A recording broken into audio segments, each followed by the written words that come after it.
Or should I say g'day to you there in New South Wales, Australia, the Taronga Zoo and the Western Plains Zoo, if I've got that correct. You are most welcome to this, our very early, well, it's supposed to be the morning, it's kind of middle of the night here, but the hyenas are calling behind us, the baboons are waking up off behind where you're sitting now. And to my left, of course, is not a baboon or a hyena, but Stefan. Good morning. And my name is James, and we're here to chat to you about World Environmental Day. Now, it's not only the Australians of Taronga Zoo and Western Plains Zoos that are with us. We have people around the world joining us for Safari Live this morning, a sort of early version of the normal game drive. Brent and Jamie are out on drive, frantically searching the reserve with their spotlights to see maybe there'll be some creatures of the night. And we must welcome especially Hayden Turner, who set this all up for us, and it's great. We initially were quite nervous to get out of bed at 3:30 in the morning, of course, but then we realized that the chances of seeing a suite of animals that we might not see normally is always there, so that's a very good thing. Now, immediately off the bat, we have a question from Hayley, and I'll get to your question now, Hayley. But everybody, please do talk to us. Hashtag Safari Live on Twitter or questions at wildearth.tv. That's the general idea here. You're on a live it is a fireside chat, I suppose, in the morning, and you'll shortly be on a live game drive. And so any questions about Africa or South Africa and related to the particular topic of World Environmental Day will be much appreciated. So that's the idea. Hayley, you want to know what the best part of our jobs is. Well, apart from getting up at 3:30 in the morning, I'm going to throw this one over to Stefan so that you might hear his sultry, velvety voice for the first time this morning. Well, good morning, everybody, firstly. I don't know, James, I think the best part of the job is probably that early morning coffee right now. I think it's a nice time of the day. It always feels a bit fresh, sunrise, turning the sky a different color, and I don't know, there's always just something fresh about a new morning. You get to hear what's going on. There's lions roaring in the distance as we speak. There was one walking through camp last night. It just gives us sense of purpose to a morning. That's probably about my favorite thing about the job. Certainly gives a sense of excitement and expectation. The dawn is the kind of expectation time in the bush, and now I'm sure you are all expectantly wanting to see what's going on actually out in the wild. We are out in the wild, but we're not moving. So let's hand you over to Jamie Patterson, and she'll tell you exactly what her plan is for the next few hours. Good morning and welcome to the Taronga and Western Plains Zoo and all of the rest of our viewers across the globe, and welcome to our sunrise safari in the dark. My name is Jamie, and this morning I have the wonderful Brian Joubert on camera with me, and together we will be heading out to find you all of the exciting things that happen at this hour just before dawn, the darkest time out here in the bush, and also somewhat chilly. So chilly, in fact, that I've got my incredibly wonderful, thank you Kirsty, who is in final control, my wonderful beanie on, that has led some viewers to express concern that I might be carried away by a bird of prey due to the ridiculous pom-pom sitting on my head. And that would certainly go viral. Now, Val, you were wondering about what the hardest part of our job is. Belle was wondering what the hardest part of our job is. Sure, that's a difficult question. There you go. That's the hardest part of our job. There are so many wonderful things about this job that the hard parts seem to sort of fade into insignificance.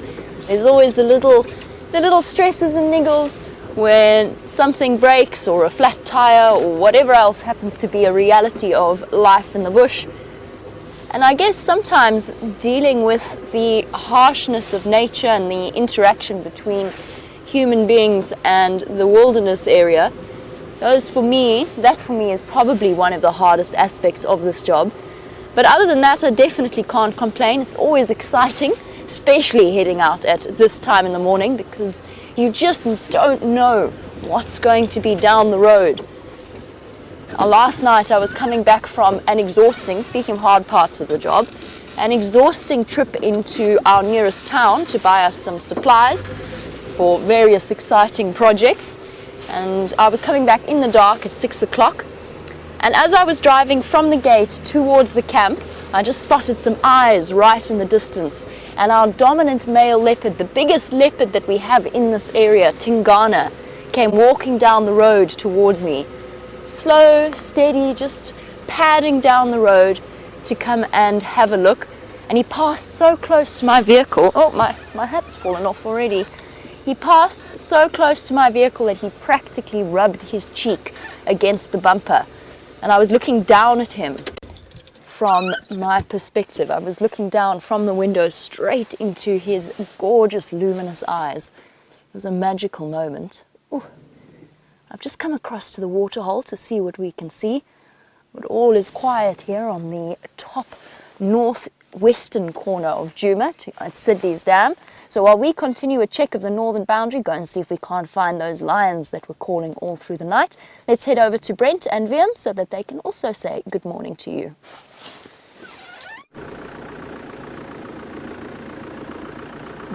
Welcome to literally deepest, darkest Africa on this before sunrise safari. My name is Brent Leo Smith.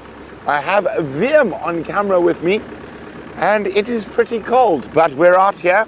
And what's really exciting about being out at this time of the morning, which we don't do often, is that 75% of your more interesting mammal species are only out in the hours of darkness.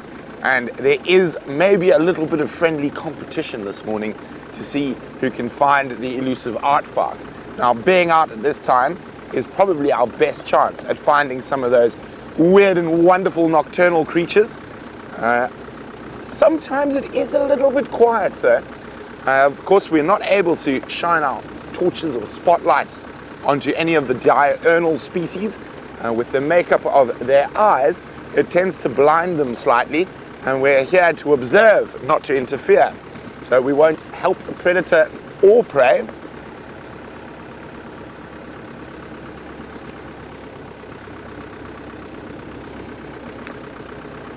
Well, a very good morning to Bex, and Bex is wondering, while eating her lunch in the middle of the day, Sydney, what animals are we most wanting to see at this time of the morning?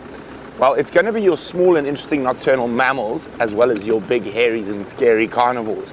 So any of the small mammals, a civet, white-tailed mongoose, honey badger, as I said, aardvark, pangolin even possibly, all very rare to see. Then of course the lion, leopard, hyena. So we'll just have to get out there. Willem and I are checking an area where we had female leopard tracks yesterday. We're trying to make sure she hasn't moved further to the west. We've got two different females that have cubs at the moment, and they both operate from here to the east.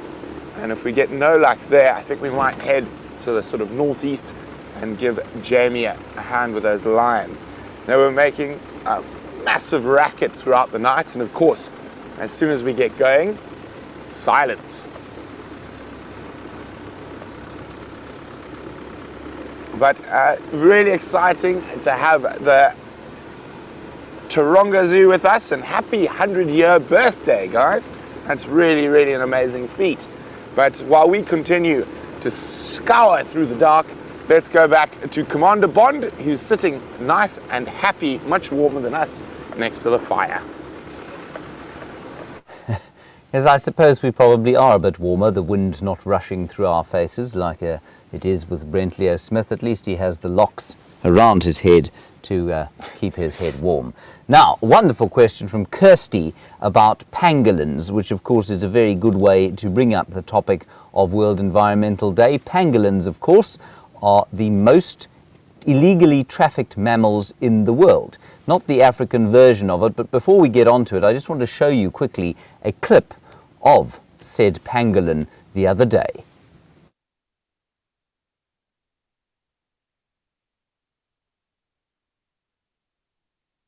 Isn't that incredible? Look at that, a pangolin! Isn't this exciting? He's just laid down. This is my first pangolin in the northern Sabi Sands. Look at him. Look at those armor plates. Now, if you get your finger stuck in there, it can actually cut you.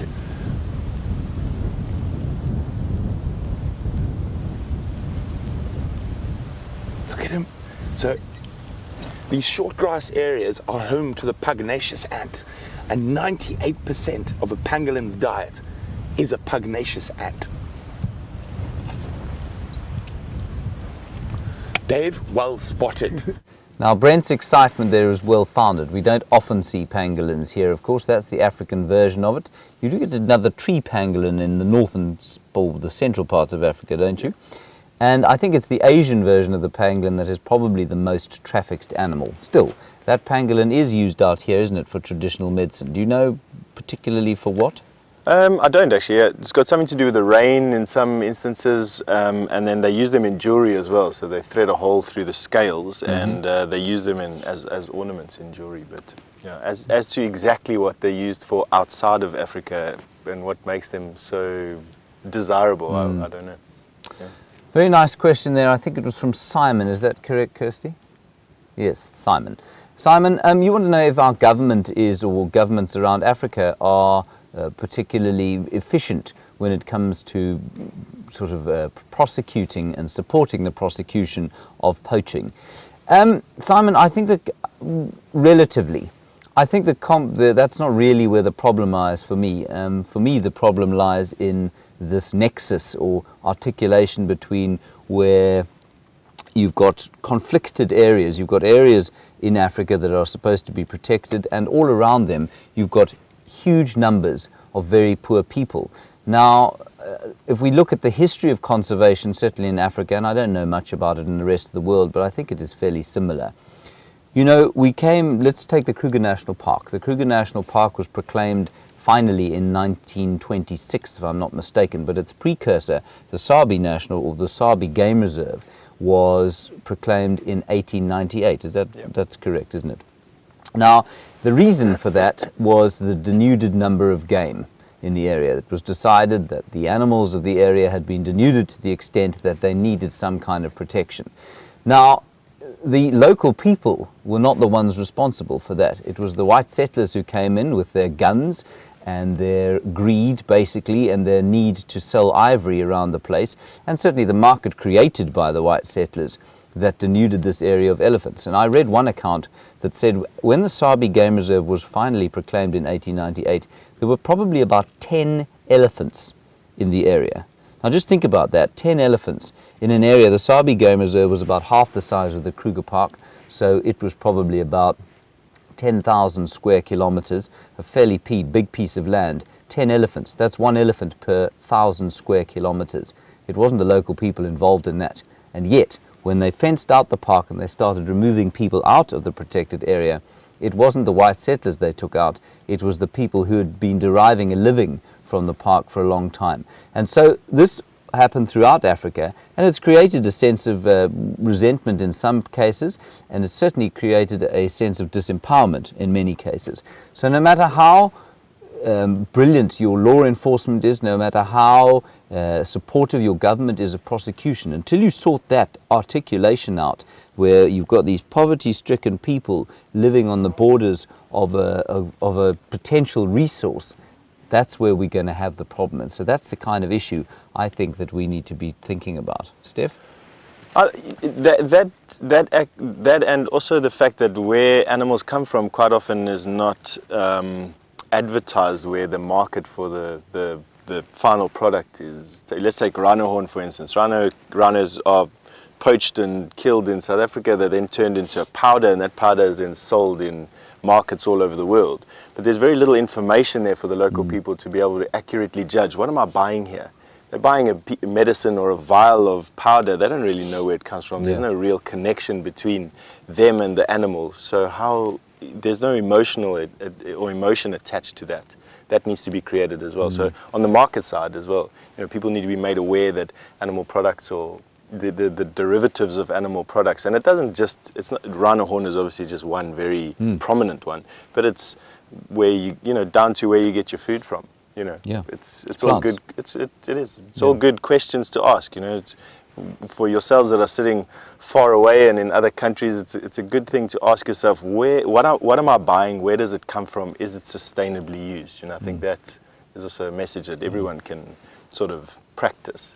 It's a very nice point. So, I mean, whether it's rhino horn or whether it's a tomato that you're buying at the local supermarket, where is it grown, how is it created, and how did it get to where it is? So going on to a question from Beck there about what Australians can do to stop the illegal ivory trade, I don't know. I mean, not buy it, obviously, but I think spreading the message is the big thing. That so the Western world, of course, with technology, and I use the term Western in the loosest possible sense. I just mean areas, the first world, if you like. We've got technology, we've got the ability to communicate, and I think communication is the big thing. But I also think that there needs to be communication around what it is that national parks are, what it is that protected areas are, how they were created. Because I hear huge amounts, and we get comments, of course, from all over the world, and some of them we don't read out live, and some of them we do. And quite often, there's a misunderstanding, I think, of where the problem lies. And it is a holistic problem. It's not a question of shooting the poachers on site. It's a question, yes, of course there needs to be security on site. There's got to be effective prosecution. There's got to be a reduction of markets. There has to be some kind of education that goes into local communities. But it comes, I think, for me, and I don't know this for sure because I'm certainly not an expert in it, and there are many people around the world that are doing their level best to try and stop this trade. But for me, it comes down to conscious living. What are you eating? Where does it come from? So every time, for example, I like to use this example, when you turn your kettle on, right? We were sitting in World Environmental Day, so this is relevant. If you turn your kettle on, it's a baboon or something in a tree. It's important that we stay aware of the fact that we're not just sitting next to a fire in the middle of some... Yes, in a studio. Yeah. Anyway, so when you put your kettle on to boil water for your tea, and you're sitting in a home that is perhaps centrally heated, I know in Australia you don't need much central heating, but perhaps you've got a heater on somewhere, and perhaps you're going to go and sit on a deck outside where there's either some light or there's a wooden floor that's come from somewhere. Your consumption of energy in the first world, just by making that one cup of coffee and going to sit down there, is probably 10 times the daily energy consumption of a family of 5 or 6 people that live in a rural area without those kind of facilities. And what often happens is that people have this impression that rural Africans or rural Asians or rural South Americans or wherever they are denuding areas. So we go into a natural area like this and we see people chopping down a tree with a machete and we think, oh, look at these people, you know, they just don't understand. Here they are destroying the forests, destroying the area, you know, with their machetes, you know, they're just not consciously thinking about what they're doing. Well, is that really true every time you push down the toaster or turn the kettle on? So it's a really multifaceted problem, and I think in the first world we don't really have an appreciation of exactly the complexity of those problems. Behind us, the hyenas are calling. Let's go and see if Jamie Patterson has managed to find one of them.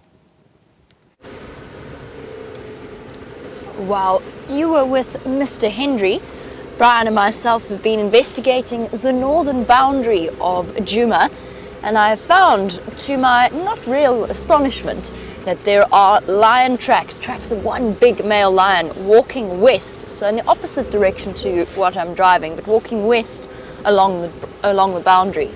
Now, tracking at this sort of time of night is particularly difficult. My apologies, I'm just double checking what I'm seeing.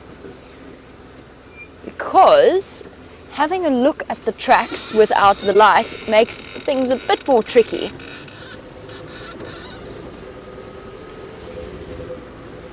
And that also doesn't help that an entire herd of elephants has come wandering through at some point in the night.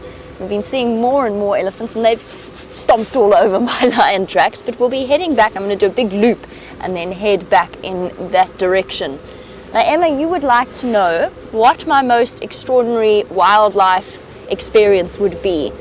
And that is such a difficult question to answer, but I'll have to go with a job that I had previously, and it's tough. I mean, there are so many. We've had the most incredible experiences recently with the Queen of Nkhuma, a leopard called Karula, and her cubs. that fall very, very high up on my sort of ratings of wildlife experiences. But Emma, I'll have to tell you a story about a place where I used to work, where we spent probably about, I would say, 6 out of 7 days looking for rhino at least once a day, different types. And because it was a closed system, I knew each and every rhino individually by name. And one day, very sadly, I was walking and found Panga, Meshuggah and Gonzalez, 3 rhino,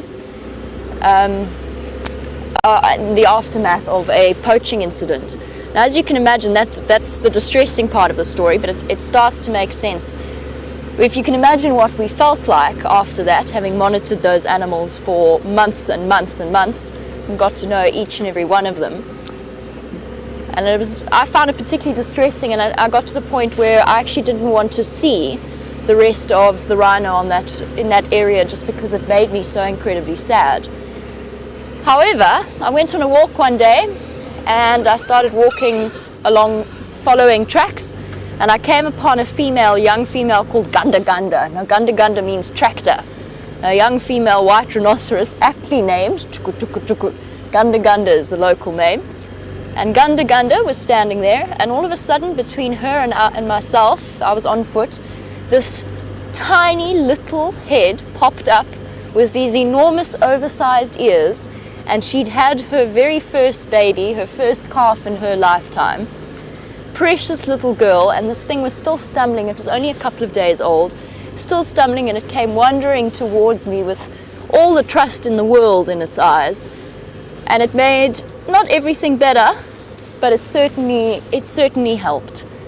And she is alive and well. Her mom has now had another calf, and she's off on her own exploring as a young female rhino is wont to do. Her name, we never actually named her in the end.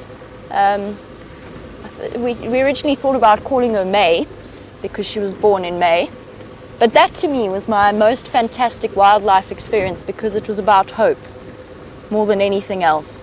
It was hope for the future. And then shortly after that, or just before that actually, we found Belega's calf, and the population started to recover themselves. And none of the rhino in that area have been poached since. So a happy end to that story. I think that would be my most fantastic wildlife experience. However, the list just keeps building, and that's what's so exciting about this, is there's just so much out here to see. And as the drought sort of closes its fist in this area, it is getting more and more difficult. The animals struggling for food, not necessarily water, but definitely struggling for food. And they're starting to move out of the Kruger National Park and towards the Sabi Sands. So the Kruger National Park is to the east of us. And there's very little water and very little food left in that particular area. So the animals are all coming this way, which is why we're seeing, having spoken about those elephant tracks, which is why we are seeing such an influx of elephants, for one, and other animals. But for the predators, these are the dog days, so to speak. The best time for them. The animals all forced around water holes, all forced into sort of limited areas, and the predators taking full advantage of that. Now we've got brand new leopard cubs, we have brand new lion cubs in our traverse area, so all is very, very exciting. The reason I'm not immediately following those lion tracks is there's just one set. In other words, only one of the male lions walked along that road. There are 4 of them, 4 that Hayden would be most familiar with, the Birmingham boys. And Hayden actually termed the phrase, or coined the phrase, the Birmingham boys. So that's who we're looking for this evening. Right, while we continue our search for lions and other creatures of the evening, let's head back to James in the tent. Hello everybody. Belle, a very nice question from you about whether or not our viewers and the guests that come to this area are changed, and whether their attitudes to wildlife are changed by being here or by viewing the show. Well, just to clarify, for those of you who perhaps don't know, we sit in the Sabi Sands, which is 60,000 hectares, and many of the sort of small private reserves on the Sabi Sands, which are unfenced between each other, contain commercial safari lodges, and Steph and I cut our teeth at many of these commercial lodges down to the south of where we are now. And, well, I think your question's a good one. I'm going to hand it over to Steph to give his impressions first, and then I'll tell you what I think. Well, Belle, I don't think, I mean, without getting too deep into how people feel, I think the most noticeable thing is, I think, people come here and have a safari that's not just about looking at animals. They come here and they experience the place. And when you go and experience a place, you can't help but be changed by it. You can't help but be changed by the fact that, you know, South Africa is a wonderful place and wilderness areas are wonderful, and, you know, you just, wonder comes to mind if I want to describe what most people leave here with. And then the sense to come back, I think, is also an overwhelming sensation. Very rarely do we have people that come out to areas like this and say, oh, I never want to come back, it was the most terrible experience of my life. I think probably in all the years we've been doing this, a handful of times. So I think, a sense of wanting to come back, wanting to participate, wanting to do something, you know, but by far and wide, I think people do go home and open their eyes to the fact that there's a greater world out there, and it's not just through a medium like you're watching right now. You know, you actually have to get there and stick your toes in the sand and, you know, sweat a bit and get a thorn in your foot, perhaps. Yes. I think for me, it's such an important thing that tourists come out here, that they come and they see what we have to offer. And I mean, the lodges out here are generally fairly expensive, but you can go to the Kruger National Park and drive yourself around. And if you're operating on the Australian dollar or the American version thereof or a British pound, it costs you virtually nothing to come out here. I mean, compared with a holiday that you could have anywhere else around Europe, for example, or America or Australia, it really is virtually nothing, virtually free, with the exchange rate the way it is at the moment. It's not good. Anyway, the thing is, though, do people come out here and they see some amazing things? They take some great pictures and they go home and they're amazed by the elephants and the lions and the leopards and the buffalo and the giraffe and the wild dogs if they're really lucky, and the cheetah perhaps as well. But do they leave with a sense of connection to the wild? And that, for me, is the crucial thing. And I think some people do, and I think certainly with WildEarth, that's what we're trying to achieve, is to give people a deeper connection to the wilderness, so that they have a sense of the wild and they have a sense that there's something worth preserving.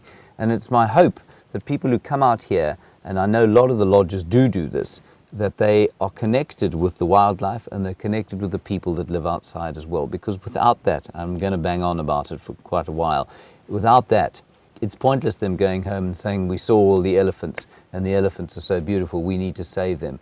But you've got to understand what that actually means. Right, so while you ponder that extremely deep topic, let's head across to Brent Smith and find out if he's tracking something.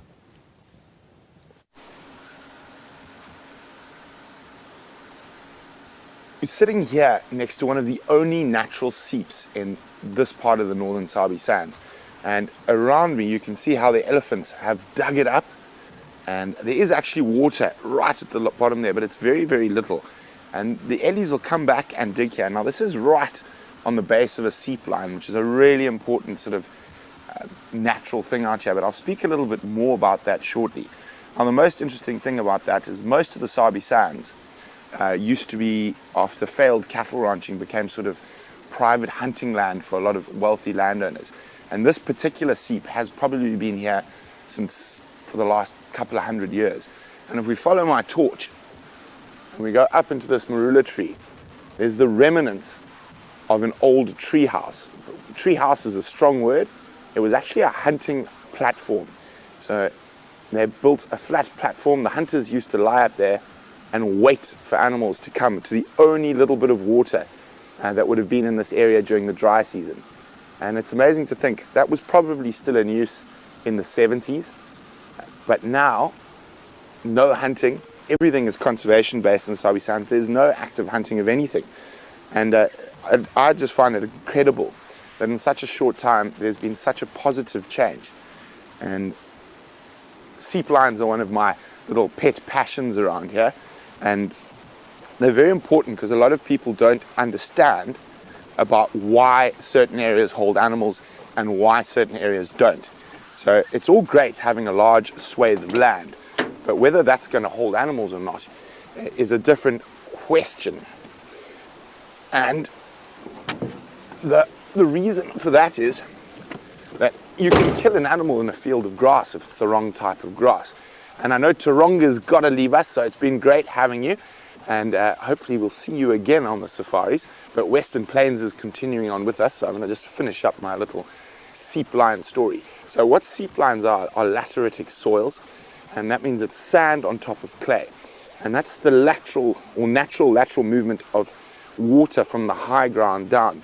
Now these areas not only hold the best grass species, so have the highest carrying capacity, they also hold the water. And animals like elephants are able to access the water, and accessing that water creates little sort of almost oases in a very dry area. So you'll find, I found porcupine have been drinking out of there. You'll find a lot of other little animals, a lot of herbivores as well, will all focus on these areas specifically in the dry season because they are holding the best grass and the most water. Now when you look for the best grass, you find the most herbivores. Where you find the most herbivores, you find the most predators. So we are still in search, hopefully, of a big cat. And let's continue on. Ooh, chilly, chilly.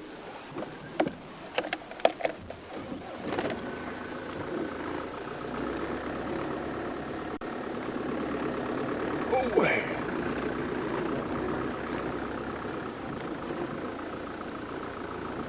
Well, okay, before we move on, and quite often it's more important to use your ears to find animals specifically in the dark.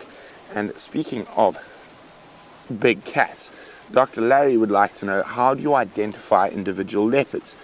Now, a lot of people use, I know with camera trap stuff, they use the different spots on the side. Fortunately, our leopards are relaxed enough that we don't need to try to work out little individual spots. So we use, let's just find it here quickly. There's a nice easy one. The last line of spots above the whiskers. So there, she's actually a 4-4 female. So she's got 4 spots above the whiskers and 4 spots. You read from right to left. Of course, 4-4, you can read both ways.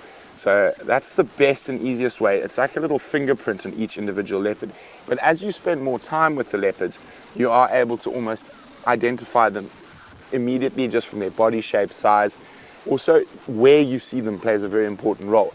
And if you spend a lot of time like we do in a single area, you are able to work out to a degree, not exactly, because the big cats forgot to read the guidebook, so they can do whatever they want. But to a degree, what area you're most likely to find certain individuals in.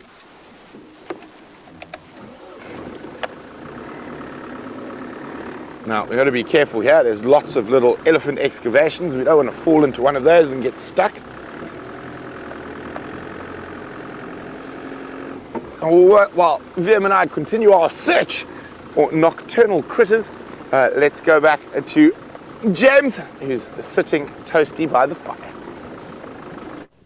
And toasty by the fire we most surely are. That, did you notice the little hint of jealousy there in Brent Leo Smith's voice? Ah, shame. Ah, well, here we are, Stefan and I, toasting by the fire quietly. And Julia, you want to know about other endangered species that are here and the most rare animals that we get. Well, I like this question because it's actually not that simple to answer. We could easily answer and say, well, the most rare mammal that we get around here, of course, would be the African wild dog, perhaps. And maybe, if we were very lucky, a black rhino, and perhaps even cheetah would be considered very rare.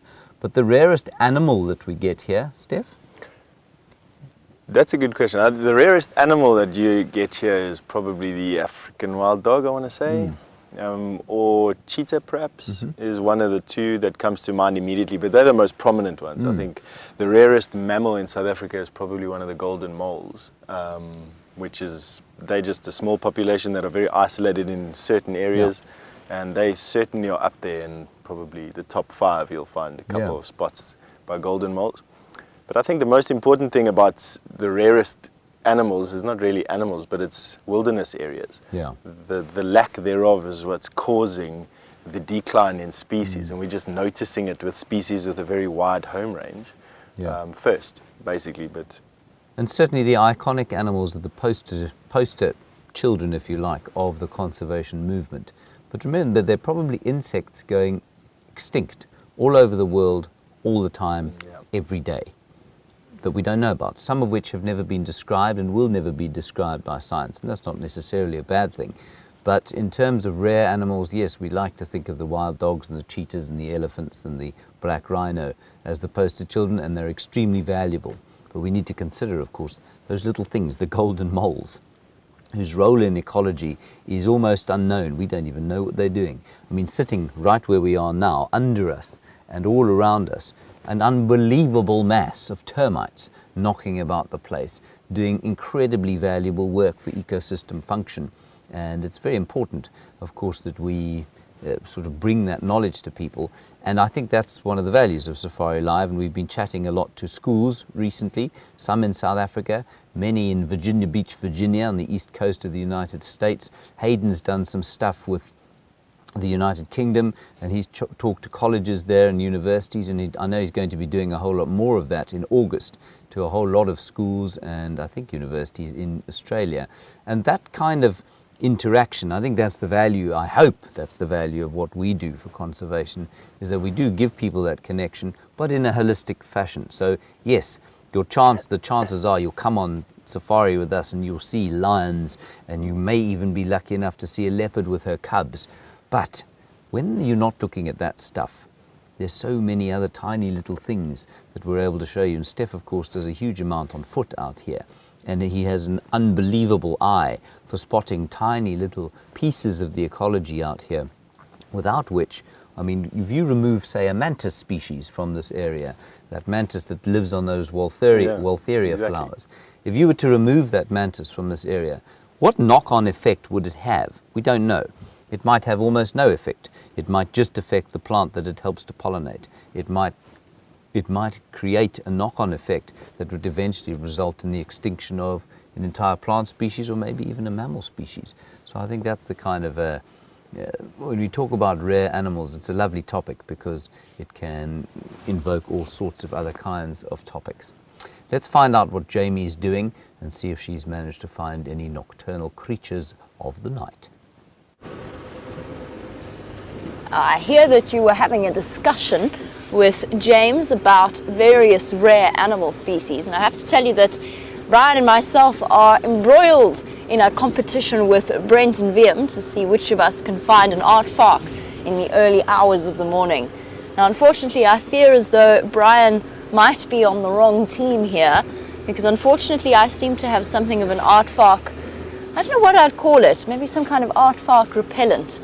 I have yet to see, despite having grown up in South Africa and having worked in this industry for many years, and in the Kalahari, where aardvark sightings are pretty much a given every single night, I have yet to see a live aardvark in the wild. That is my goal as well for this morning's drive, to see if we can't figure out where they might be. And I've driven all along the roads where I see their tracks regularly, their fresh digging marks. So far they are letting me down, or at least they're just elsewhere. We're traveling along the now eastern boundary of the reserve. It's amazing how the lions use these boundary roads as basically as a sort of a pathway to get from A to B. The lions in particular enjoy doing that, and it makes sense when you think about the fact that otherwise they would have to walk through the trees, which at the moment will be quiet. The dew hasn't settled properly yet, but they will be wet in the next few hours. Plus it's noisy, plus it's a little bit uncomfortable having to duck and dive around the bushes. So they will be walking along on the road. And Joey, in Australia, you were wondering if we have porcupines out here in the Sabi Sand, and yes we do, in theory. Again, another animal that I've seen lots of tracks for, but I haven't yet managed to get on the live drives. And Joey, if you don't believe me, I have evidence, because you know I just happen to keep it lying around. Just up here for a second so I can show you what I'm talking about. There we go, a porcupine. I'll try and illuminate this a little bit better. A nice large porcupine quill, the largest rodent in South Africa. You've got the black and white coloration. And I'm going to flip it over so that you can have a look. Ah, that's quite distressing. I was going to say so that you can have a look at the sharp point. But the sharp point has been somewhat mangled at some point while it's been riding about in the vehicle with us. So we see these every now and again. And we wait in eager anticipation, or at least I wait in eager anticipation for my first porcupine sighting. These quills, once they are, turn my spotlight off for a moment, they sort of obviously wedged into the porcupine's skin. Now, instead of being able to shoot out the quills, which is something that it's sort of been a rumor or an old wives' tale about porcupines, that they kind of fire them out like spears or something similar, or javelin. That's not how it works at all. So basically what will happen is when a porcupine feels threatened, and because these are modified hairs, they have the muscles attached to them, just like when we get goosebumps. When a porcupine feels threatened, the muscles contract and the porcupine quill raises, so it becomes a weapon. Now imagine a whole body full of these serious spines, and then what happens is the porcupine will turn its back on the threat, bristle, and then rush backwards in a sudden stabbing motion. And that's why you quite often see lions, leopards, any animal that's been a little bit foolish in terms of their approach to porcupines, finding quills embedded in their cheeks. And because they are slightly barbed, getting them out again can be an incredibly uncomfortable experience. And here's a fascinating thing about porcupines. Despite their body armory that they have, and they're very, very effective, a porcupine pair is monogamous and mates once a day, at least, very, very carefully to maintain that pair bond. But there you go, Joey, just something I happen to have lying around. We're going to continue on. In the meantime, let's find out how Brent's Mahindra Sunrise Safari is going.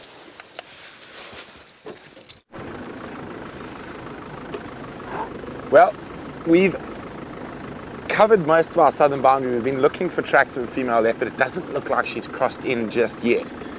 So I'm hoping we might elephant tracks. So elephants make finding a lot of the big cats a little bit more difficult because of their obliterate them. So we're hoping we've missed her tracks and she's already inside Nkhuma.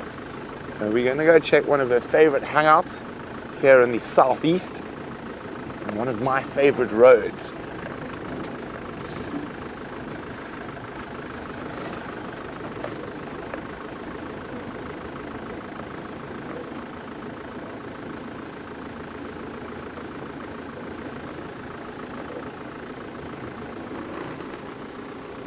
Now we are suffering because this little road runs along what we call a drainage line, or a donga, which is basically a small dry river system.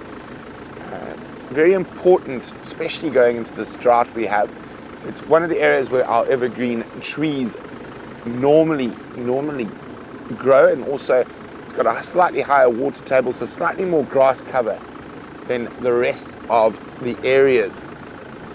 So we are hoping that because of the grass cover and the evergreens, there might be some herbivores resting in the area that might attract some predators.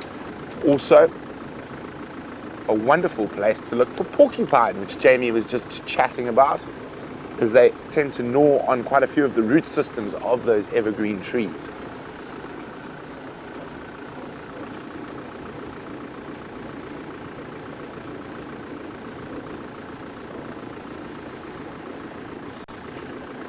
We are going to continue on our chilly search for the big cats of Nkhuma Private Game Reserve. While we do that, let's go back and get warm next to the fire with James. He is banging on a bit about the fact that we're warmer than him, isn't he? Shame, poor little fellow. Anyway, you know, that's his lot in life, to freeze his long locks off in the wilderness all alone. Well, he's not alone, of course, he's with Brian, who's also freezing his long locks off. Zoe, a nice question from you. You say there seems to have been a groundswell or some kind of increase in awareness worldwide for wildlife. And do we feel that too? Do we think that we're getting through to people? Zoe, I mean, I think certainly the number of viewers we have goes up. Monthly. Elephants. making a noise next to us. It goes up on a monthly basis. Are people more aware? I think with social media they must be more aware of things. And of course, unfortunately, on the internet, you know that very little is actually vetted. And so while for every piece of good information there is on the internet, you can probably find a piece of bad information on the internet. But I think the collective knowledge of people will filter that kind of nonsense out.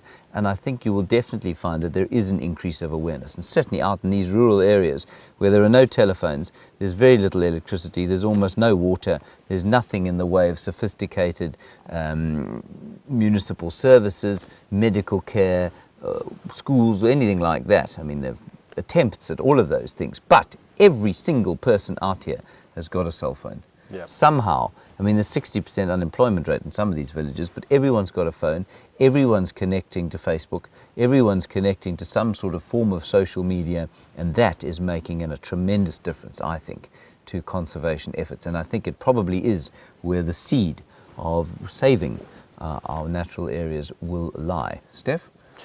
Yeah, I'm going to talk about a different thing because Yeah. I agree totally with what you're saying, but I also think that people are becoming more aware of the quality of the shows that are coming out of, our quality is increasing all the time, and I'm sure the quality of documentaries that you have access to is, I mean, the things that we're going into and can see for entertainment value has the after effect of making us more aware at a level that actually works for conservation.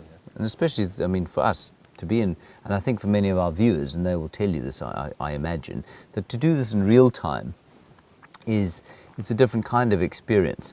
And I'm sure it must be slightly more connecting than watching a traditional documentary. Not that there isn't a place for traditional documentaries, because I still enjoy them very much, but this is just kind of another avenue, if you like.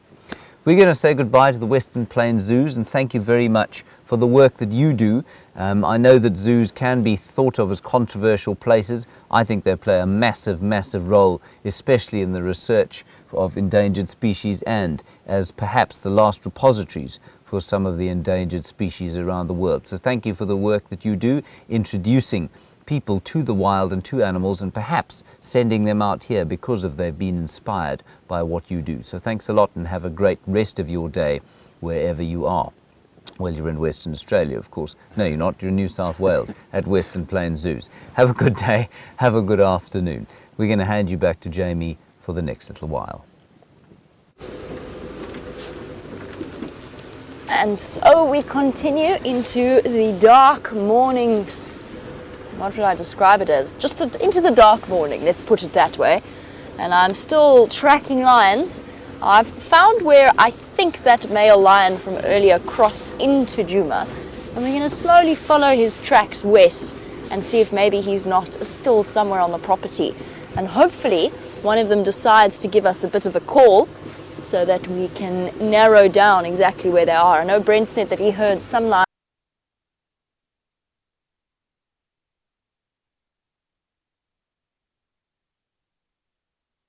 lions calling to the south of our Traverse area, but that doesn't mean that it's all of the Birmingham boys together. So we're going to see if we can't track down where these lions have gone. Just want to check something quickly. Oh, testing our skills here, tracking in the dark. Oh no, apparently not my skill involved in keeping my earpiece in my ear. Oh no. All tangled up now in my cord. I think it's hyena tracks that are wandering along here. I thought leopard for a second, but let's look a bit further ahead. No, it's hyena. Hyenas have been walking along this road. Can look surprisingly similar. They're about the right size for a leopard track, for a smaller hyena. They're difficult to tell the difference.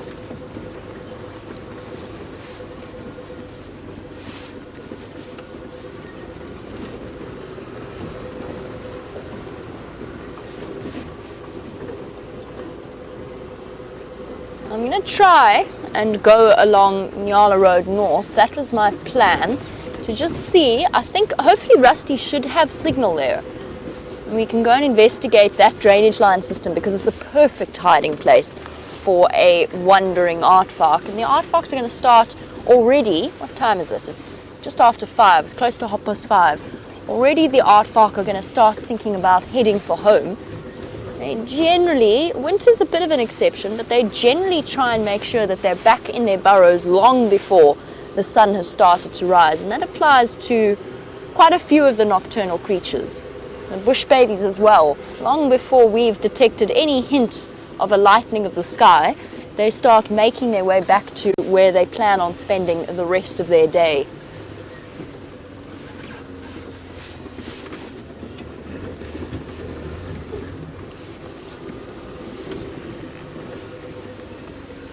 And a good morning to Virginia in Kentucky. And Virginia, please forgive me while I answer your question. I'm going to try and fix the earpiece that is determined not to stay in my ear, despite best efforts and despite repeated readjustments. Oh, that's why it's hooked on the... There we go. That makes life a great deal easier. It helps when it's not hooked onto the seat and then pulling itself out. Virginia, you wanted to know what the newest species is to our area. Can I be really lame and say people? Human beings are the newest, almost actually, no. That may or may not be 100% true, because of course lions, hyenas and human beings all evolved together, but the truest human species is probably one of the most recently evolved and recently migrated species in this area. And I'm not talking about us as we drive along in our newly advanced cars. I'm talking about the original people of this area, so around the Stone Age times, the sort of even early Stone Age, where we've got all sorts of evidence, hand axes and those, what are they called? Where they crush grain. Oh, for goodness sake, my brain doesn't work this time of the morning, apparently. Grinding stones for maize. All of those sorts of evidence of primitive tools are around in these sorts of areas, and I think Brent even found a hand axe somewhere in one of the drainage lines of Nkhuma. So there is evidence of early humans, but they will be one of the latest additions to this evolutionary area. That being said, with the changes in climate and possibly with the drought, but I'm talking on a much larger scale, might start to see changes in the distribution of animals as well. Animals that we might not usually be seeing, and I'm thinking, to be honest, I'm actually thinking more along the lines of birds and insect species than I am about mammal species. Birds that might be more suited to, let's say, I'm not saying this is the case, but let's say, for example, a more temperate area, maybe even an area that is of a higher altitude might start to move into places like this, depending on food availability, or indeed away, but it just depends on how the climate continues to change. And there's a huge citizen research project at the moment in terms of recording the different bird species, and especially the migratory species, but all sorts of bird species, and trying to determine if they're arriving sooner or later, or if their distribution is changing according to changes, sort of meta changes in climate. So citizen projects that have been running for 20, 30 years at a time, because of course you can't really monitor a climate effect over the space of 2 years or 5 years. It's a very, very long-term change that they're looking at investigating. And oh my word, it just dropped 10 degrees. Did you feel that, Brian? Oh my goodness, we didn't even go downhill. What happened? Oh my goodness, my eyes instantly started watering as we came along around that corner. Sure. All right, let's find something so we can stop. No, actually, let's not stop. Let's go find a higher, warmer spot. Oof.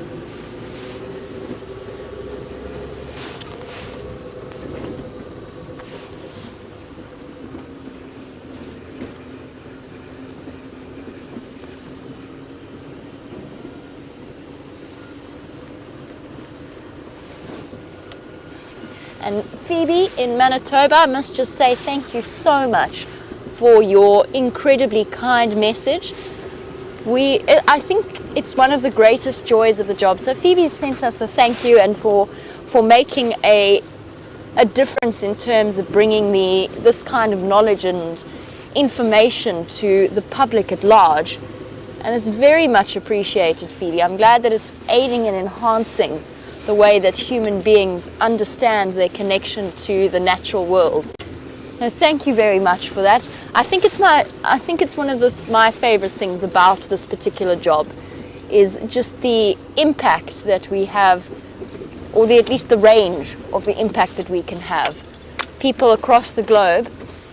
And because it's live, because it's happening in real life, it means that not that we ever would, but it does mean that we can't make anything up.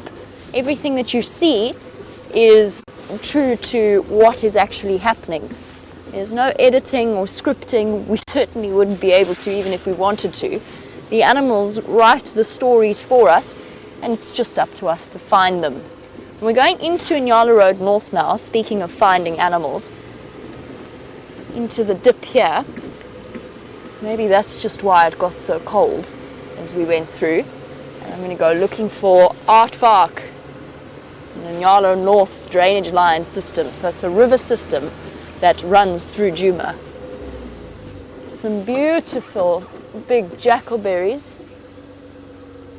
While we investigate each and every large tree that is out here, including these, because they just look like such perfect leopard trees, let's head back to Brent and find out what his plans are.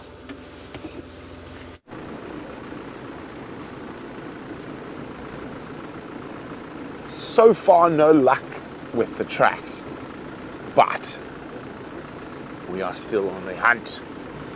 Liam and I have a plan. We think the lions are going to start calling again soon, so we're going to try and make our way up towards the northern boundary around Gallagher shortcut. I'm going to sit up there and listen for a little bit, and hopefully the silence of the pre-dawn is broken with the roaring of male lions.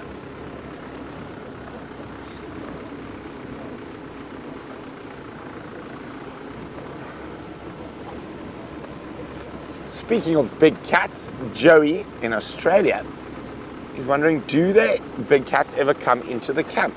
Occasionally, we more likely get leopard close to the camp than lions, although the lions are very close, but the leopards sort of actually walk between the buildings of the camp. But we haven't had them in camp for quite a while. We've had them very close to camp, but not in camp for a while. But over the years in the bush, I've had leopard in camp, lion in camp, wild dog in camp, hyena almost every night in camp. Even here, coming to see what it can scavenge. We have to lock away all the rubbish, otherwise the hyena will try to steal the whole bin.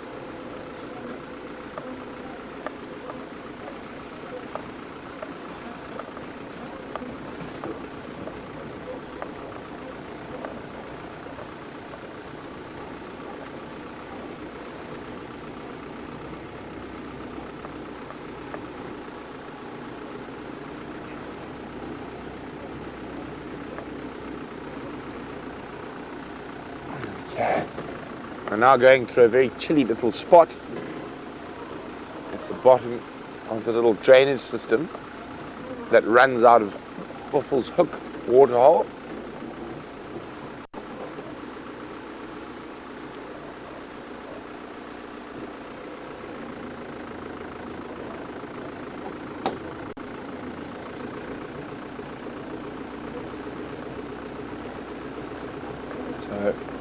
As you can see, just on the edge of the light, there are lots of different trees and bushes and grasses in this area. And James Richard is wondering, are there any highly endangered ones in our area? And what are the conservation efforts that are used? Well, James, there are none in our area, so to speak. This is a mixed broadleaf woodland. We don't really have too many endangered species. The endangered species in this part of the world are normally species that are heavily utilized by man. So up in the mistbelt forests, yellowwood trees, stinkwood trees that were good for the woods is very high quality. They are more often used and more often endangered. You're actually not allowed to cut them down anymore, and there's quite heavy protection on those different species.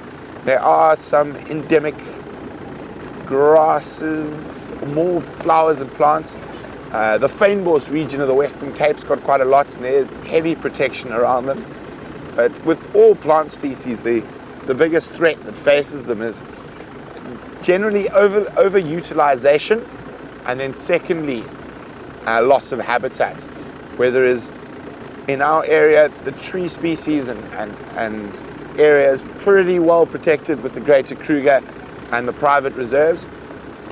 There might be one or two endemic species that are endangered, but that's more because they only occur in a very small area on one particular mountain in the Lobombos, one particular range of hills.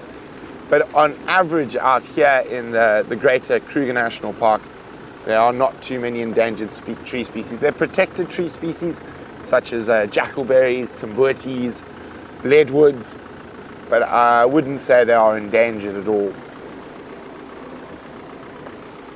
So far, the hyenas have walked everywhere, but we haven't managed to see one yet. The only tracks we've come across so far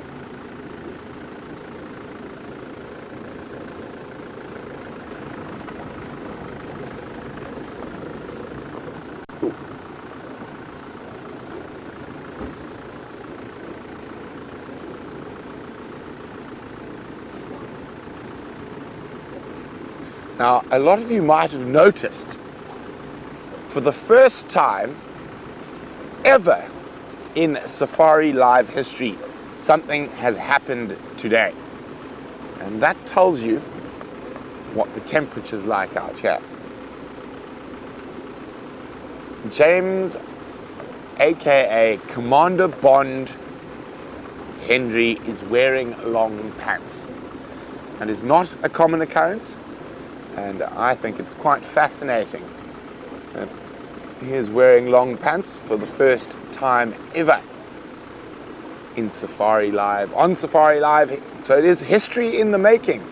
Apart from the 4:30 a.m. Central African time start, which is not nearly as interesting as the fact that James is wearing long pants.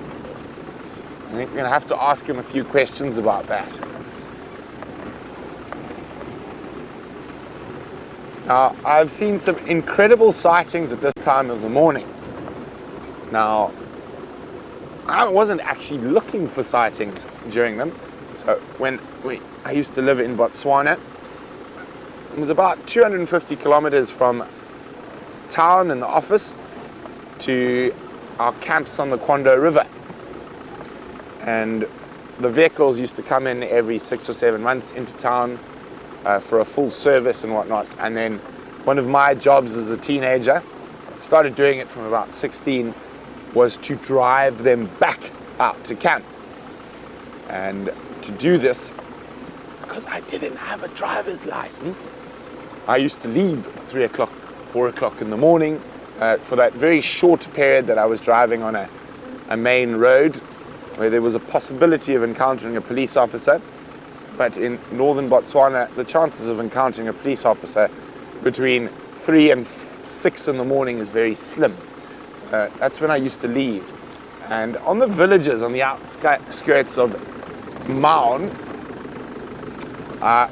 one of the slightly more humorous sightings I saw. But we'll finish that shortly because Jamie's got an animal with a heartbeat.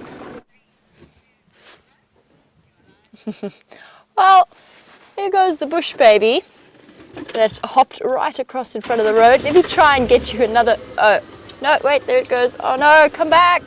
Don't go. Don't go. No, it's gone. Oh no. That was quite distressing. Shame, it was so cute. It was sitting right in the middle of the road. I love watching them when they're on the ground, bouncing across. So there was a lesser bush baby, or a lesser galago. They unfortunately very seldom stay still for very long. I have absolutely no idea where it went. Oh well, Brian. We'll get another bush baby. Where'd it go? No, I think he's gone further into the bush. All right, well, let us continue on, and while we do, we'll go back to James and Steph at the fire. Lucky them. Well, welcome back to this. We're starting to feel a bit chilly here ourselves. Yes. The fire's starting to die down, and we've got the cold creeping in from the outside in, as you can see from James. There's this great coat that he's got wound up around his shoulders. But having a look at the fire, Safari Dean, you've just asked me, is there any particular type of wood that I like to use that keeps bugs away? And of course, the first one that comes to mind is also the most common thing that's going to come to mind, and that would be slivers of tamboti. Thrown into the fire periodically produces quite an aromatic smoke, I suppose, and that keeps clouds of mosquitoes away, flies, and depending on the volume of chips that you throw into the fire, probably people as well. It can be quite toxic.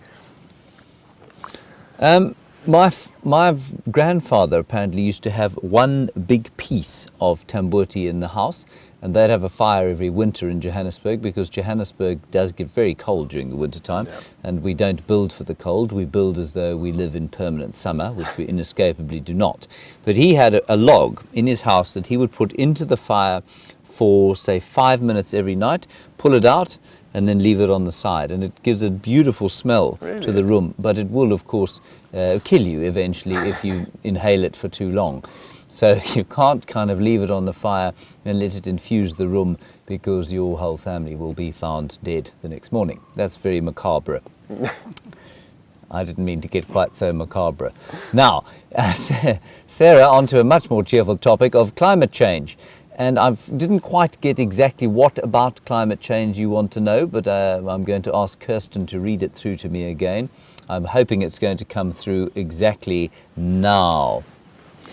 Right, I see. Okay, you want to know if I have seen any effects, subtle or obvious, from climate change. Steph, I'm going to hand this to you, and then I'll give my impressions. What do you think? I'm unfortunately not the best person to ask about this, because I studied geology at university, and a geologist's time frame spans millions of years, and I'm going to say that we are exactly where we need to be. I'd say the last couple of 100,000 years has been fairly calm in terms of massive climatic changes. We've had a few small ice ages, there's been a few warm spells, but generally speaking, it's actually been quite a pleasant place to be on Earth for the last 2 million years or so. So I would say that yes, I mean, we're seeing a drought right now, but in 2012 this place was underwater, 2000 this place was underwater, 2009 we were dry again, 1994 we were incredibly dry, 96 we were wet, so you know, for me it's just the way things are. It needs to be. For me, I think that we are very quick to attribute any kind of anomaly in the weather pattern to some kind of anthropomorphic climate change, or anthropogenic climate change, and I think that that's a mistake. Do I think that the world is heating up because of human beings? Yes, I do. I do believe that. I think it's pretty much irrefutable, and anybody who says otherwise is either not au fait with the facts or away with the fairies.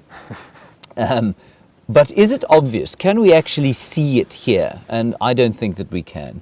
I think that especially, geological time is a really good way of looking at it, because, I mean, the Earth's been around, what, 3.5 billion years, correct? Yeah, and 4.3, I think. 4.3 billion years.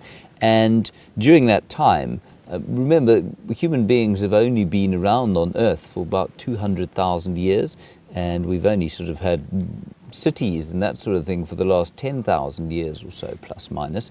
And so in terms of geological time, that's nothing. Now, this heating of the Earth that's going on as a result of anthropogenic effects since the Industrial Revolution has happened over the last 150 to 200 years, which is, I mean, it's such a minute piece of time that for us to be looking around and attributing things to climate change, given the scale of time that the Earth's been around, I think is quite difficult. I've no doubt that if we were studying very specific things that we knew were really affected, look, the barrier reef is a very good example. Yeah. We think that the Great Barrier Reef is probably dying off because of heating oceans, and we think the oceans are heating probably because of anthropogenic climate change. Except that Yeah? I honestly think that the movement towards a more global approach to how we consume stuff is the right way to go. And the way that we're consuming and the way that we're producing greenhouse gas and all the other toxins that we produce is absolutely a good topic to talk about. But you take instantaneous changes to the Earth's climate, you got massive volcanic eruptions that have done that, meteor strikes, all of these massive earthquakes, they'll all have intense climatic changes at a global scale. And so I don't really think that we can escape what we're doing. I don't think it's uncommon or unusual. I do think, though, that we have to ask the questions, how are we adding to this, and what can we do to stop it? You know, even if we're not having, on a global scale, in geological time, having that much of an effect. But we do have to ask questions about how fast we are burning through resources. That for me is the question.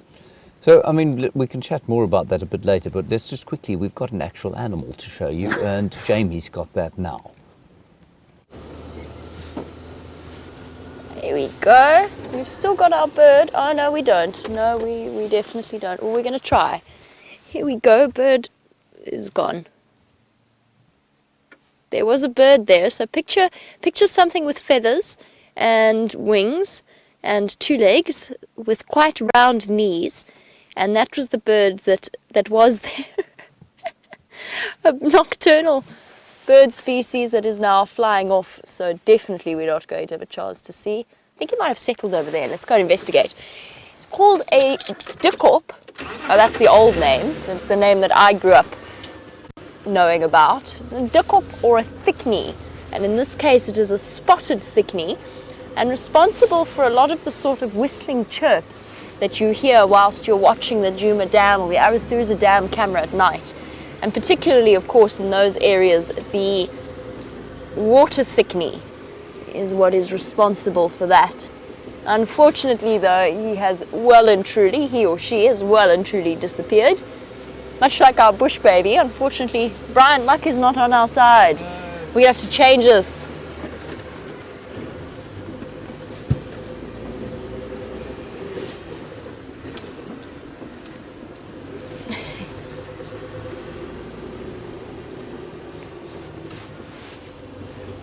And a good morning to Joey in Australia.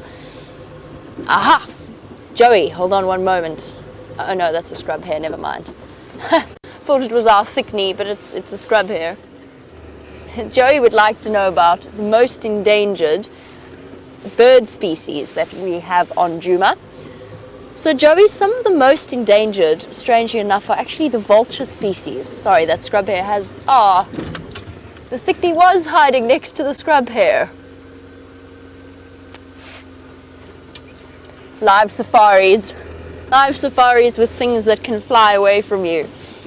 So back to Joey's endangered bird species. Vultures are some of the most endangered out here. So vultures throughout Africa, but particularly in this area, face a very serious problem in terms of either carcasses being poisoned,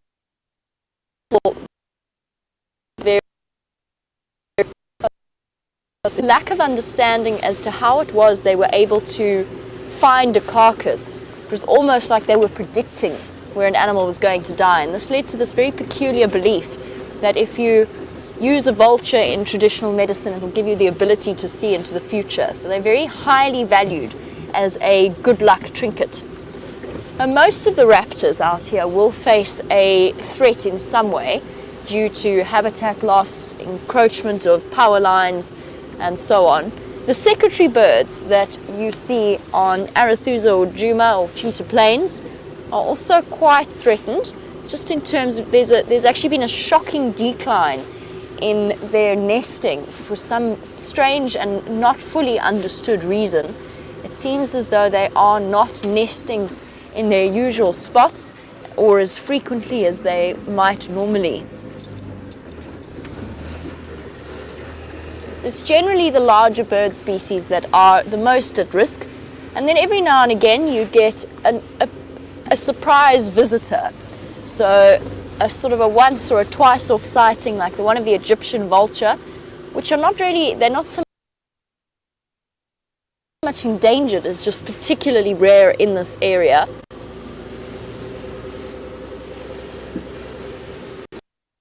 Eagles of a rose eagle here. They're much more cliff-based birds. I'm trying to think if there are any others. Maybe some of the stork species might also run similar risks to the larger birds of prey. And then the marabou storks. Marabou storks are particularly endangered.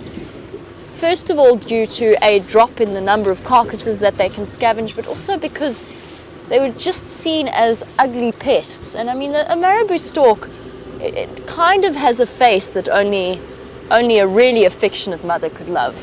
They're not the prettiest of birds, but they are very, very important, and in their own way, they're quite majestic. And please forgive me, Brent and myself have been planning our routes so that we divide ourselves equally. Let's just find out where he is. Standing by.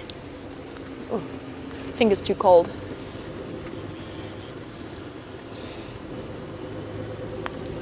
Brent, I've just come along Pangolin Track. I think I'm going to make my way along towards Triple M.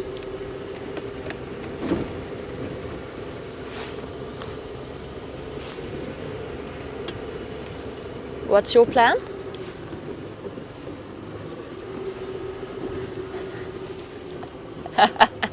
Copy. I asked Brent what his plans were. He said to stay on the crests. Now what that means is he's as cold as we are, Brian. Him and Liam are as cold as we are. So the warmest patches, which was actually Brian and myself's plan, we were going to go find ourselves a nice crest and stop there for a while. We haven't quite reached that point. But the drainage lines, so the river systems and the dips, are particularly chilly this morning. Woof. Okay, well, Brian, I'm not going to torture us both by taking us through Philemon's Dip, the place that VM claims is the coldest on Djuma. But I think the Mawati gives it a pretty close run for its money. The Mawati drainage earlier was freezing. Well, let us see, on the subject of Brent and VM and crests, let's see if Brent has managed to find a warmer spot than we have. So of course, VM and myself are geniuses. Firstly, we're staying on the high ground, which means it's about 3 degrees warmer than down at the bottom. And we've come up to this high spot to listen for lions. And as we did it, a male lion has roared, probably no more than 100 meters from us. But unfortunately, he's in Buffalo's Hook. But this is the area, I'm pretty sure it's the same one Jamie had tracks for earlier. Now, if he's roaring, he's on the move, and I'm hoping he's going to be on the move towards us. Just there, that's so frustrating. I'm hoping he walks down this road right at us. But what we're going to do in the meantime is I think we'll check down towards Sydney's and then come back and wait here to see if he roars again.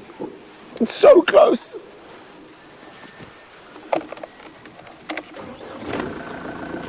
Let me just let Jamie know. Jamie. So of course Jamie and I are the only two vehicles who are out at the moment. Jamie, I just had that Wanuna Ngala calling probably 100 meters from the Buffalo's Hook sign to the north. I'm going to hang around in this area and hopefully he comes southwest. Copy, awesome. We can but hope. Yeah. As Jamie says, we can but hope. Now, I'm hoping there might be some other lions around. Maybe they've headed towards Sydney's waterhole for a drink. And maybe our little side-striped jackal friends might be about. It's so tantalizingly close, that lion. I'm feeling lucky. VM, are you feeling lucky? I think the lion's going to come visit us. Oh, I love that sound. It makes me forget about the cold and get excited.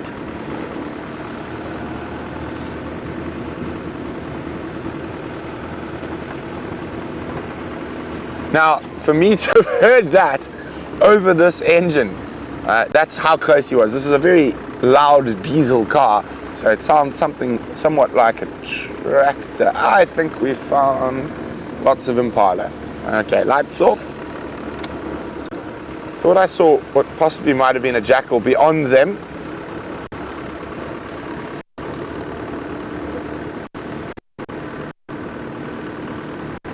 Scampering away.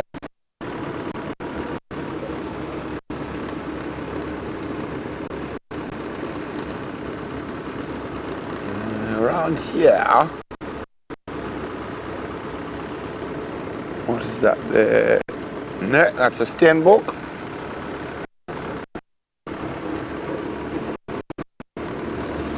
But this area seems to be a very busy line at the moment around Buffalo's Cut Line, Sydney Waterhole. Hopefully it continues to be so, and hopefully this morning, lion who was wandering in the pre-dawn a little bit to the south and west. So while we keep checking for lions, let's go see how warm. Well, mercifully, everybody, the eastern horizon is beginning to actually light up, which means that today has now begun. And we've just been listening to the same lions that I think Brent could hear. They've stopped now, and they do seem to be, unfortunately, off Djuma at the moment. So, nice question from Mike there about human populations and Kruger National Park. I think specifically around resources in the year 2050. There seems to be some big resource year that year. And Steph, you had some opinions on that. I've only heard a few sketchy reports coming from the Kruger National Park about how they are aiming towards 2050 and a more incorporated park. So at the moment you have this conservation structure which is dominant in the province. I mean, it creates a massive amount of employment, it creates a massive amount of scientific investigation or interest, and then obviously tourism as well, worldwide. But it has very little relevance apart from money generated by income to the populations that are right on the outskirts and the borders of the park. And that is going to change by 2050. So if I were to say what significant steps or changes we're going to see by 2050, it would be the fact that local communities are going to have a more beneficial role to play in the park, and we'll see more direct benefits from the park and the way that the Kruger National Park is structured. At the moment, like I said, it's very limited to income derived from employment, and that's about it. There's nothing else, and we will see a much broader shift of focus onto populations next to the park. So that's about it from what I know, at least anyway, of what's happening. So I mean, just to give you an idea, I mean, there are 4.5 million people living on the borders of the Kruger National Park. On the western borders in Mozambique, there are even more. And you know, in many of the great parks of East Africa, there are no fences around the parks, and I mean that there's a kind of buffer zone between where, I guess, village proper starts and then where park proper starts. And so you have this buffer or intermediary zone where wildlife and cattle, for example, live in, well, relative harmony. Limited harvesting. Yeah, and there's limited harvesting of plants and that sort of thing.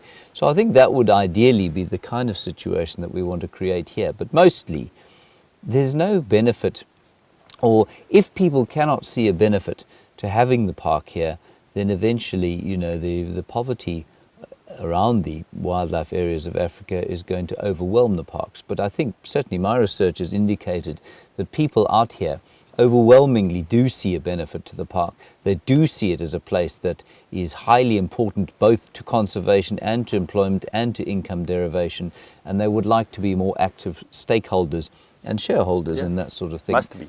Yeah, and so I think that's probably where the park will go from there.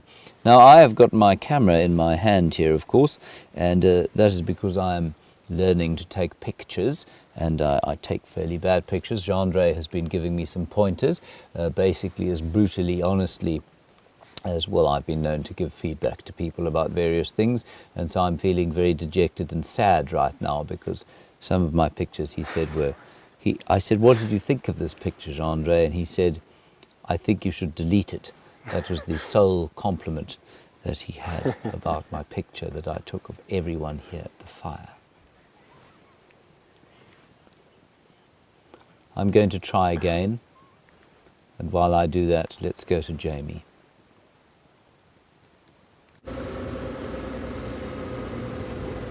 Well, I hear that Brent has been listening to the lion that we were attempting to track this morning along Buffel's Hook Cut Line, just to the north of our Traverse area. Now I'm taking a long shot and hoping that maybe the lions that Brent heard calling to the south might be on their way to join up with their buddy, or that the Birmingham boys are going to start moving west in response to the presence of the Matimbas. What I'm going to do is I'm going to drive across to our western boundary now. We've done a very thorough boundary check this morning, and go and investigate and see if they haven't been attracted or whether or not they've realized that the Matimba males have sort of snuck in to the boundary of their territory and just been hiding there. So 2 days ago they were on a buffalo kill in the drainage line close to the Arathusa Lodge. That buffalo kill was then usurped by the Tsalala Pride. And James and Brian had the most extraordinary sighting. It was with you, wasn't it, Brian? Yeah. Most incredible sighting of an elephant charging the lions yesterday. Let's go and investigate, since the western edge of Djuma seems to be happening an interesting play of different dynamics. Let's go over to Brent, who's got one of our other little canid species.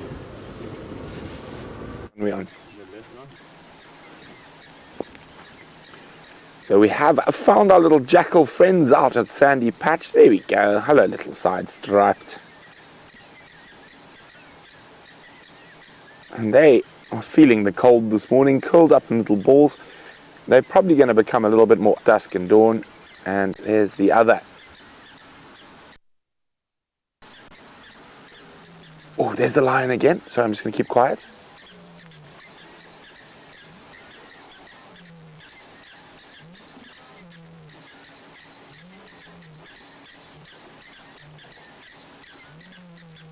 So that lion's on the move.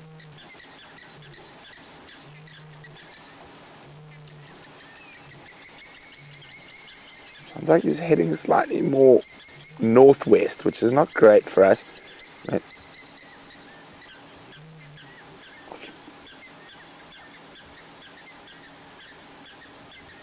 And I know one of James Richards' favourite little creatures is the jackal, and said seeing a jackal in the dawn would be great. I'm just keeping quiet. I'm trying to listen to see if that male lion gets an answer from another lion.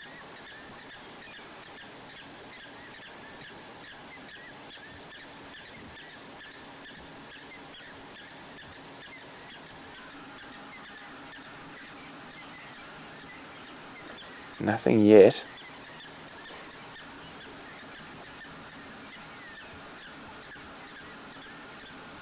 So I was saying jackal, the side-striped jackal are quite crepuscular, and what that means is they are most active at dusk and dawn, so it's still a little bit early for them. They should be waking up in probably another 45 minutes to an hour, and they might even just laze about in the sun and warm up before they start moving.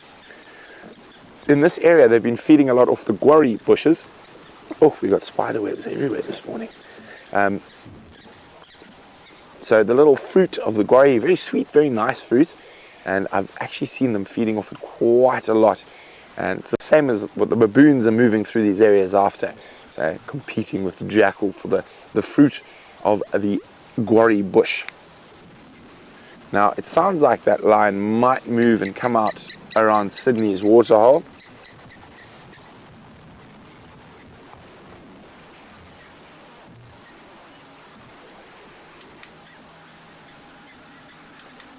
So evil Pegasaurus. Now that is an interesting handle. Would like to know, what is the general sleeping routine for the lions? Now the lions sleep on average for about 20 out of 24 hours. And they are active in bouts. So I heard them before I went to bed around 9:30 making a big ruckus calling. And then they went to sleep for a while. Now, they might sleep for an hour, they might sleep for 20 minutes before moving, but generally this is a really good time to catch them moving. Oh, there he is, roaring again.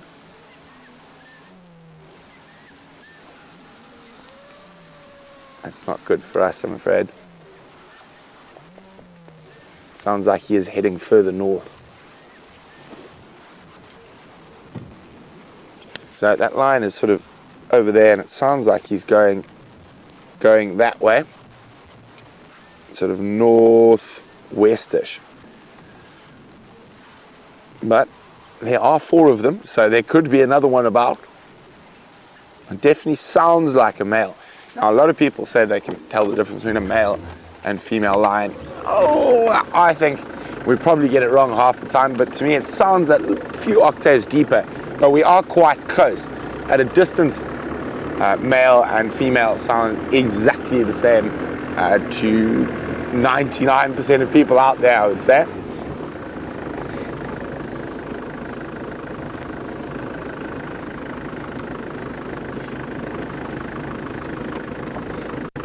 Now, I'm going to go back up onto the high ground where he is calling from. Hopefully we'll get a response from another lion that we can follow.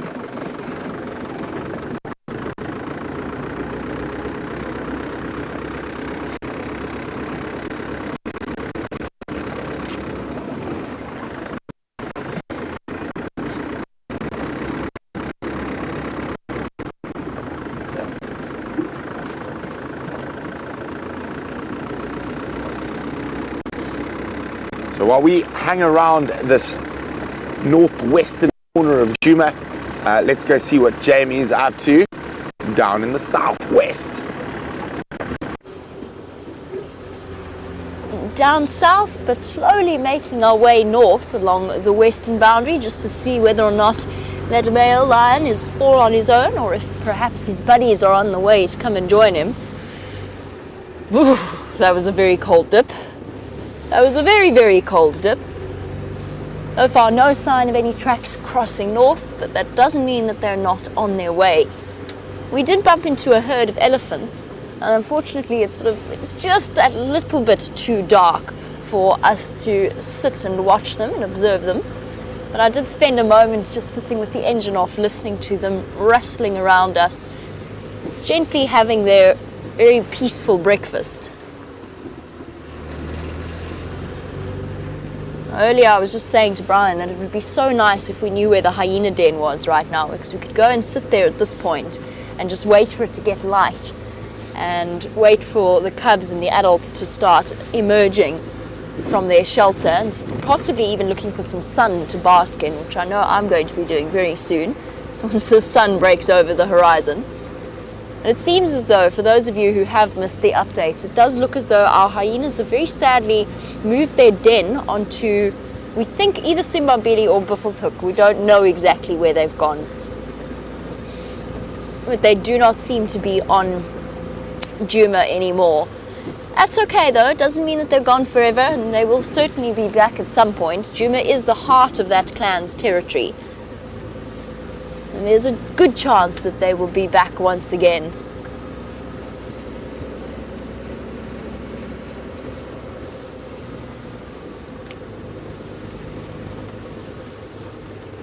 Elena, watching in California while we're driving along talking about nocturnal beasties, you're wondering about how many different species of bats there are in South Africa. Off the top of my head, I can't give you the exact number, but I can tell you... Oh, sorry, Dacre. Sleeping Dacre. Made me think it was a white-tailed mongoose or something. I can tell you that there are lots. And we've got two big groups. We've got the Microcoroptera and the Megacoroptera, which is the division between insect-eating and fruit-eating bats. And between those two sort of suborders, we've probably got well over 50 or close to 50 species. There's lots and lots of different, from the fruit bats, slit-nosed bats, Egyptian bats. We've got a whole wide range. What are they called? Hog-nosed bats as well. We actually had an encounter with one the other evening when it flew into our bedroom and knocked itself out on the fan. Shame, poor little thing. Obviously the fan is particularly disruptive to the Microcoroptera, which are the insect-eating bats that rely on echolocation to navigate. And this was obviously completely confounded by the spinning of the fan and got hit on the head and fell down on the floor, and both Brent and myself were convinced that this poor little thing had died because it went completely dead still. So we went and we had a look at it, and it turned out to be, I think it was a common slit-nosed bat, and it lay still, and as Brent went to pick it up to take it outside, this thing erupted into flight, nearly bashed him on the nose as it flew away, and then promptly managed to navigate its way out of the window, this time managing to successfully negotiate with the fan and fly around it rather than into it. Lots of different species. We do see them on the live drives every now and again, fluttering about. Thank goodness we've got such incredibly talented cameramen. They're skilled enough to catch them in mid-flight. Most of the time, however, we don't get to see where they roost during the day. Where I used to live, which was an old farmhouse, we would see them all the time. They used to live in the roof of the house and flutter in and out every evening and every morning, and they'd come and they'd sit. My record was 8 of them at one point, watching me as I went to the bathroom, which is always a strange sensation because although their navigational skills are incredible, they're very, very good at not flying into things. Every now and again they make a mistake, just like human beings. Every now and again we stub our toes or whatever else we happen to do, or knock our knees, and they do occasionally fly accidentally into your head, which has happened to me once or twice, not often, but once or twice. You've got to be careful with bats and in terms of touching them, because they are serious vectors of disease. They're carriers of rabies. They generally don't suffer the symptoms, but they can carry it in a passive manner. And if you do get bitten, it's very, very important that you have that seen to straight away.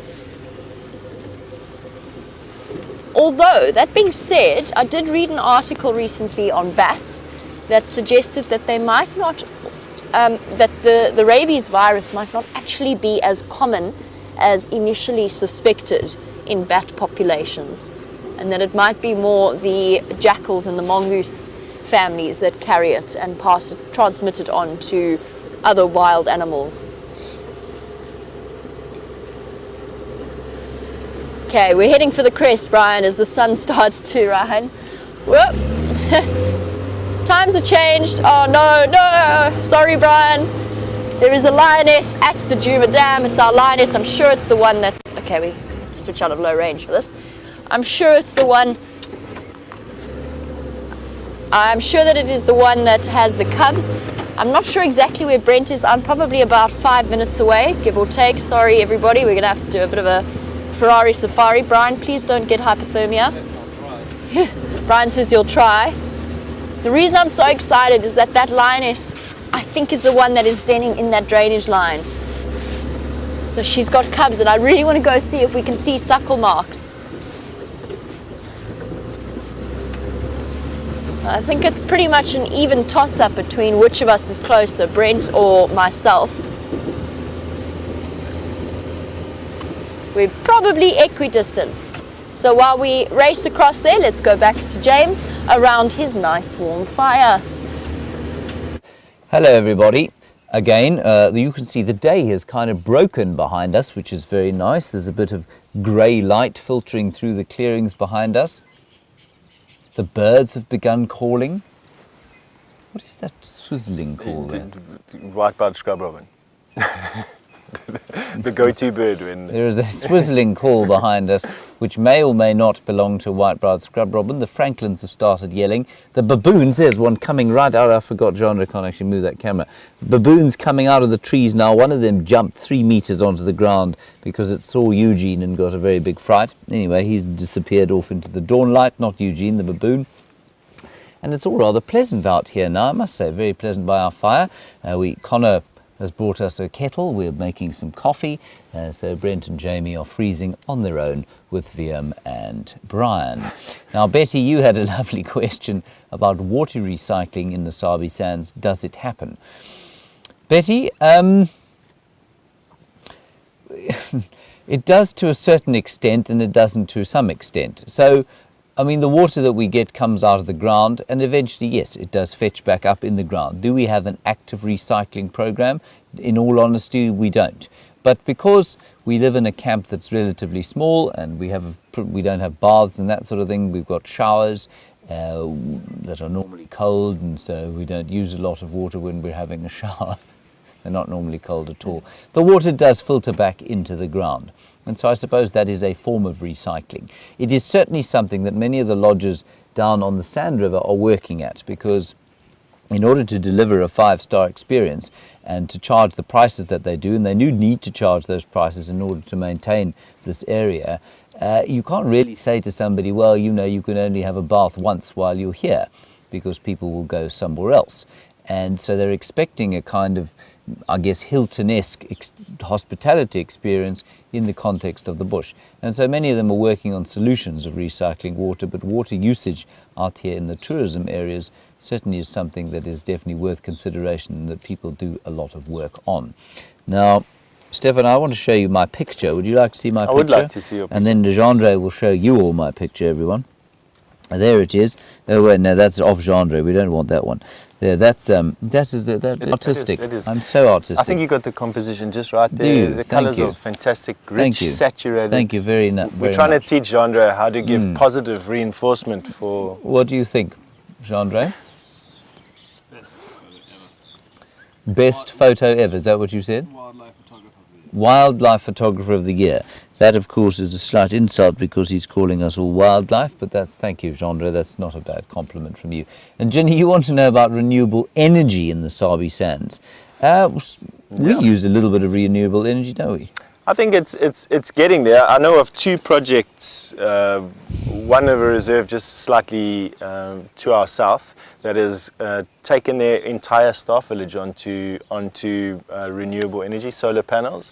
And as far as I understand, a good portion of their room's electricity is generated by solar and stored on batteries. And I know that the owner of this particular reserve, on an adjacent farm that he has, is working on to a zero electricity usage from the grid model by next year or the year after, where the electricity that he uses to farm with will be completely offset by the electricity generated by solar panels on his farm. And he gave me a very interesting statistic the other day. He said that if just 800 farmers did what he did, they wouldn't have had to build the Medupi power station. He was. How's That's that? incredible. And it's free land. It's on land that was reclaimed farmland. So it would take the next 30, 40 years or whatever to get back to a natural state. And he just decided to put up some solar panels there. Which I think that's fascinating. Yeah. And I mean, I think a lot of, we've got solar panels here running the Gowrie repeater, for example. That's why when it goes cloudy, sometimes the Gowrie repeater needs a little bit of a boost, kick in the pants, which Eugene gives it every so often. Tony, a nice question from you. How do we get the local people involved in conservation? I think it comes down to almost one simple word, and that's awareness. It's not education so much as awareness. As people need to understand and need to derive some kind of benefit from this. They need to be brought into discussing how they could be deriving benefits from the rural areas. And I mean, look, I've painted possibly a slightly negative picture of that articulation between local people and wildlife. But, you know, let's take the Sabi Sands. There are probably 2,000 jobs within the Sabi Sands. That's local people. Each of those people is supporting between 6 and 8 people, sometimes up to 10. And so if you look at it like that, the Sabi Sands is supporting 15,000 people. But there are obviously a lot more. And there is a 60% unemployment rate in many of the villages out here. And so the conversation will continue. And I do think that there has to be a lot more dialogue, and I do think that there has to be a lot more kind of awareness, especially in the younger kids. They need to grow up with the knowledge. You know, a lot of those kids out there think that there are tigers in this reserve. They've never seen an elephant or a lion or a buffalo, and certainly there are efforts afoot to change that, but I think those could certainly be stepped up a bit. So Tony, that's a very nice question there. I once heard a nice statement that said conservation is a first world luxury. And it absolutely is. Even in South Africa, where the difference between haves and have-nots is so big, we grew up as haves, and we have this notion of conservation and this need and this want and this love and appreciation for conservation. But the have-nots don't. They see conservation areas as competition for resources, for grazing. They see it as a threat. Animals escape the reserves and eat their livelihood and, you know, threaten their lives and break their homes or whatever. And it brings it into very stark focus, that statement. And I mean, if we go back to that little example of the toaster or the kettle that we boil, you know, I remember driving through, as a kid, driving through rural villages on the way to game reserves and seeing litter everywhere and feeling, you know, how can people do this? And being totally unaware that every time I put the kettle on, of course, however, just because the carbon that I'm producing is invisible, doesn't make it any less littering. And so that's, you know, a good thing to think about. Jamie is knocking about here somewhere. I think she might have something interesting to tell you.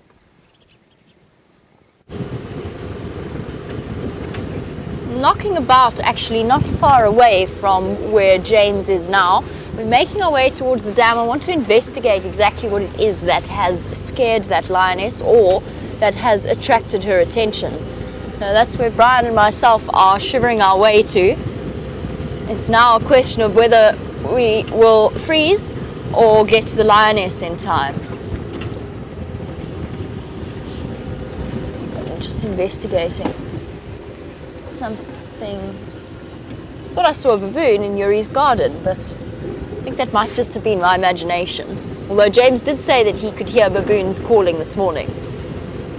So this is most likely the lioness that is, we think that she's denning around the drainage line just to the east of the dam. Now the problem is here, if there are guests in the lodge, we cannot go across and right in front of it. So I'll have to do a roundabout approach to this. I think Brent is approaching from the north. I've come through from the south. Let's just see if we can do this without disturbing anyone. We're still not entirely sure if there are guests at Voyatella at the moment or not. We're just going to go around slowly. I think it looks very quiet. Looks like all of the lights are off there. Yeah.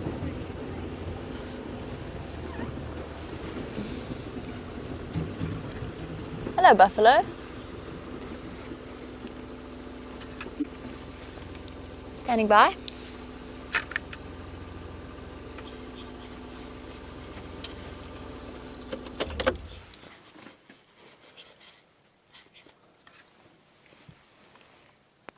Copy. Here we go, some buffalo bulls all clumped together. One lioness is most definitely not a threat to these leviathans of the buffalo world. They are absolutely enormous. Definitely not threatened by her. There's no way that on her own she could hunt a fully grown buffalo bull. Lots of them all together though, clustered for safety. Right, let's go find this lioness. Still not 100% sure that the lodge is empty. Brent's approaching from the north, I'm approaching from the south. And he's suggested checking around twin dams since she's gone into the drainage line itself. We suspect she's, oh my goodness. Whew. We suspect that she is denning somewhere in the thick bushes in the drainage line to the southeast of the dam. Although James thinks otherwise. He thinks that she's on the north, although she could just have moved ever so slightly. I don't see any lights on at the lodge. I think we're free of guests. They would be up by now. And let's just carry on a little bit further down. I'll go south down Twin Dams. Brent's got that side covered. Let us keep our eyes peeled for this lioness.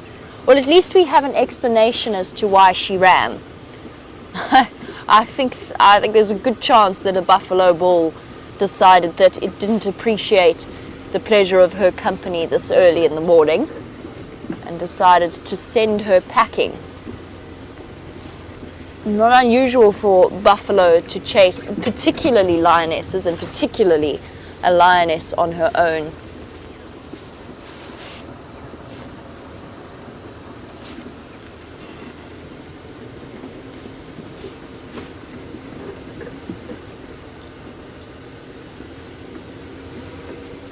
And while we search carefully, it seems as though I was not mistaken and that there are baboons around.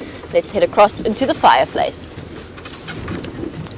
Well, we're not quite in the fireplace. You can see a few of the baboons there, and they are just crossing over the clearings. They've just come out of the trees, the tall trees around about the house over there, around the final control. They've been up in the fever trees, which of course are very thorny, and you can hear them going, "Bow!" That's what they're doing, very loudly. And some of them are engaged in some rather nefarious activities the other side of the clearing there, showing their amorous intentions for each other, which is quite amusing. And now we can't see them anymore, I'm afraid. And Gendre, I'm afraid, is immobile from where he is now. Aren't you, Gendre? He's nodding. He can't even talk anymore. It's wonderful. You can insult him at will and he can't do anything. The coffee is complete. It's not bad. One must always drink coffee out of a tin mug when one is in the wild, and so that's what I'm doing here. Now, it's really good to have the baboons back with us because they are truly entertaining, and of course they're entertaining and disturbing because many of their behaviors are so similar to human behaviors, and I always think that they're a little bit like a prison gang. And if you watch them knocking about the place and you watch the way they raid different areas, it's like watching a prison gang at work. Thankfully they haven't come raiding towards the fire. I'd have been very upset if they'd decided they wanted to have some of our coffee. Now, still at the fireside, of course, is Mr. Stefan van der Boer. Stefan, are you pleased that the baboons have returned? Yeah, I suppose it's a double-edged sword that I am, because it's quite nice seeing baboons on drive and showing them to you, of course, and they do get up to some fantastic antics. But it almost always evolves into a camp raiding sort of reign of terror that they have, and it becomes a sort of battle of wills against how you outsmart baboons and, you know, how they outsmart you, which is 99% of the time. So yeah, it comes with a bit of a bittersweet feeling, I suppose, yeah. Judy H., you're asking about compost. We've talked a lot about, I suppose, appropriately for World Environment Day, we've spoken a lot about water recycling and renewable power, and you want to know about composting. Do we compost things? I think the camp does compost the wet waste. I'm not sure exactly where it goes. We don't grow anything here, you see, so, I mean, for us to be using it in a garden, for example, we have small gardens now in the camp, thanks to old Sam, who's unfortunately left us, and there is a bit of compost on those. But no, we don't particularly compost. Out in the villages, though, absolutely, people do use their wet waste, and many of our vegetables come from a local village farm. And this is the kind of, to me, this is where sustainability really meets the road, if you like. The rubber meets the road. That is the worst mixed metaphor I've ever used in my life. Anyway, local produce stuff grown locally by local people on local land, using local things like local compost and cow dung and that sort of stuff. That is where we're going to make a sustainable difference to the people out here. Yeah. When there is sufficient supply for us to have the lodges out here and all of the tourists supplied with high quality, sort of Michelin star quality ingredients grown in the local area from things like composting and sort of sustainable use of land out here. That's where we're really going to kind of make a big difference. And I know there's been a good few projects using kitchens, wet waste, or the scrapings from kitchens and leftovers from food that has passed its sort of hotel standard use by date in piggeries up and down the Kruger National Park. So that's been going on for quite a few years. I know there's quite a lot of piggeries, not large scale or anything, but definitely helping local farmers utilize waste here. Yeah. And you know, it's smaller. It's those smaller projects that are going to make a difference. It's not these kind of industrial-sized things where you have an administration-heavy conglomerate where most of the money, it's got to be enormous for anybody to derive some kind of an income from it. It's those small piggeries that create a relationship, say with Juma or with a lodge somewhere else, where they become the sole pork supplier, for example, and then there's a local chicken supplier that does the same sort of thing, and you have free-range chickens coming in. That's a really kind of sustainable way, I think, for this area to move forward.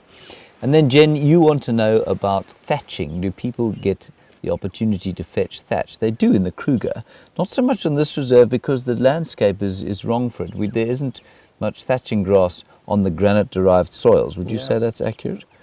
Yeah, exactly. I mean, I do know of some thatching grass thickets on open areas where too much burning has taken place, but there's no there's not lots. You know, there's not a lot of thatching grass here. Yeah, but I do know that in some parts of Kruger, certainly people are allowed to come in and fetch thatching grass.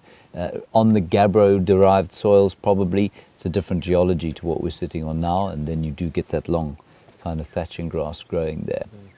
But remember, to harvest thatching grass in amongst the lions and the elephants and the buffalo, well, it takes a certain amount of security detail to make that a safe thing. And in fact, a few years ago, there was a horrible tragedy with people collecting thatching grass totally legally. They were doing it legally, and a fire whipped through the area. And I think it caught 2 or 3 people they were ringed in and they couldn't escape. And so that was a real tragedy. It's not, a lot of people, if you said to them, would you like to come into the reserve to fetch some thatching grass, they'd say, are you out of your mind?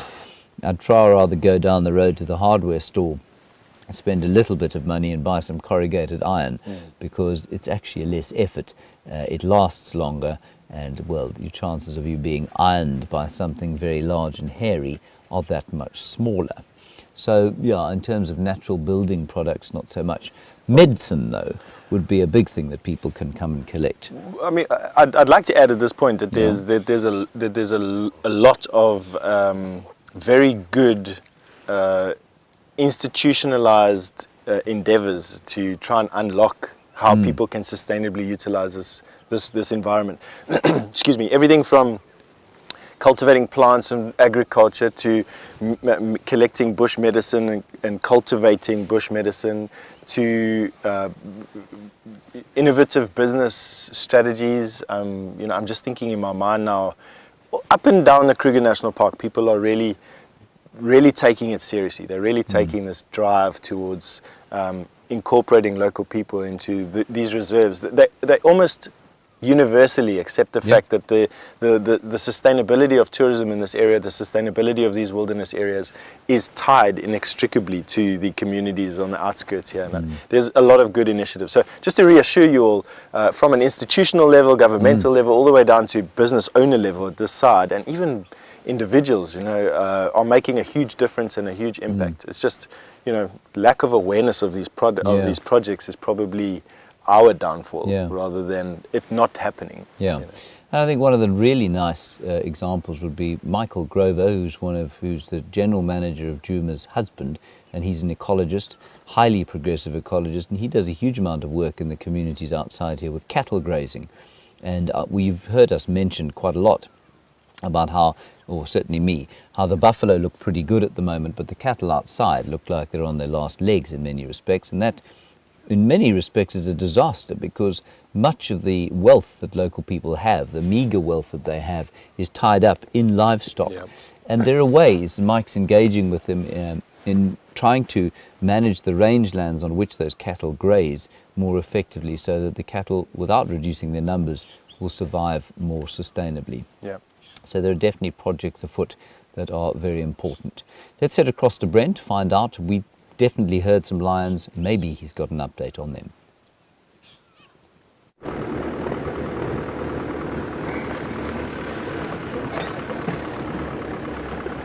There was that Nkhuma lioness at the pan moments ago, and we're pretty sure she's the one who's got cubs on Juma somewhere, and in one of these little river systems.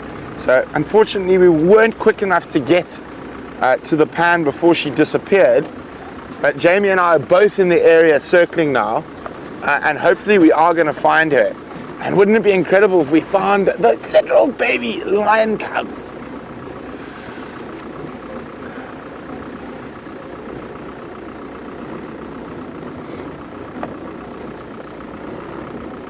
Oh, thanks for the update, Morning Glory, who says it was a hippo who chased the lioness off. So sad we lost her. Me too. And I know VM is as well, and I'm sure Jamie and Brian feel the same. Hopefully we will be able to catch her again shortly. And it's got colder, if you can believe it.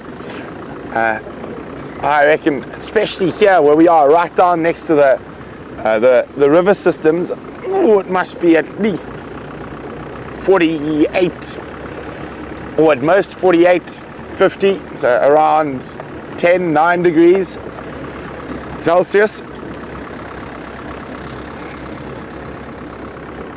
But if we can find that lioness, it's all worth the chill.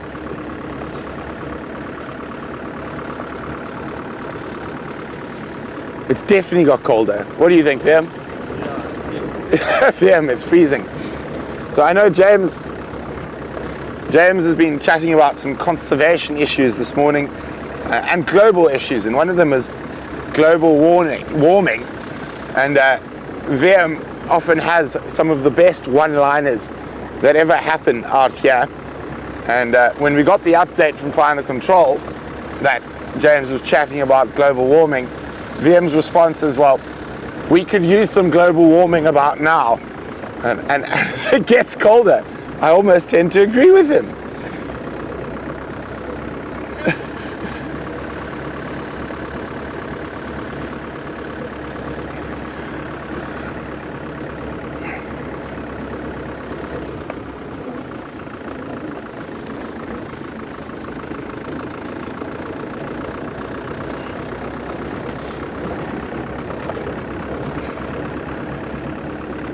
Come on, kitty cat.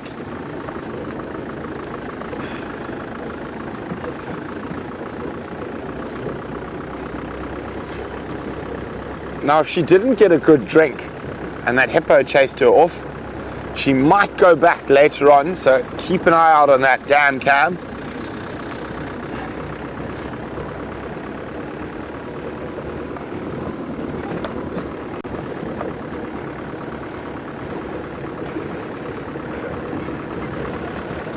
Thanks very much, Morning Glory, who says she has faith in us that we will find the lioness.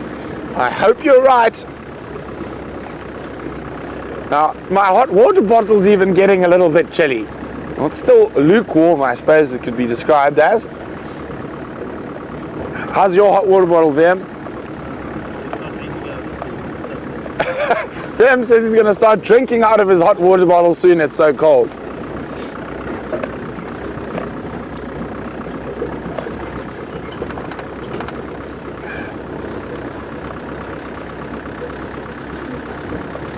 I must say I'm a little bit envious of that fire at the moment.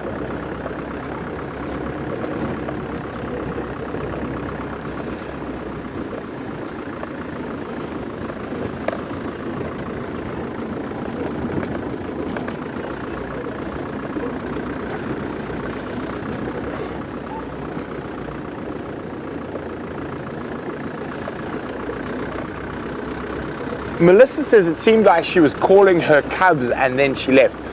Melissa, was she doing a sort of, or was it a, ow, ow? So lioness have a couple of different calls. If she was doing a low sort of, it might have been a contact call for the other adults, but if there was that interspersed with a ow, ow, then she was definitely calling cubs.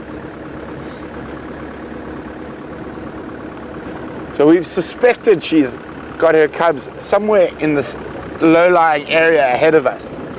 And so Jamie's checking closer around the waterhole. We've done a wider loop. And we're going to head back into that area now.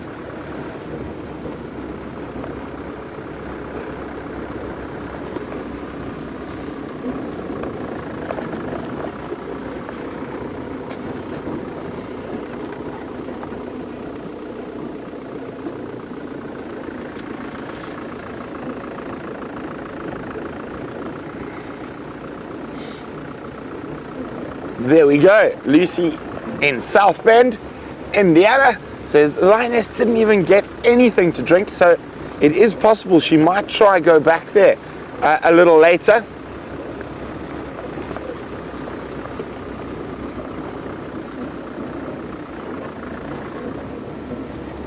So our eyes are now peeled.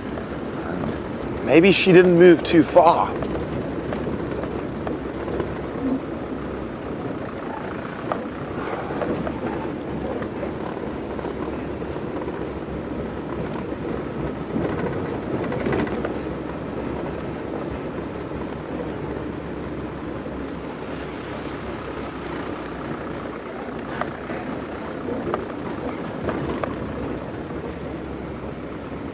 Okay, so this is the little river system. We suspect, we're not sure, that she might be keeping those cubs in. I'm just going to check carefully that maybe she hasn't moved back up here.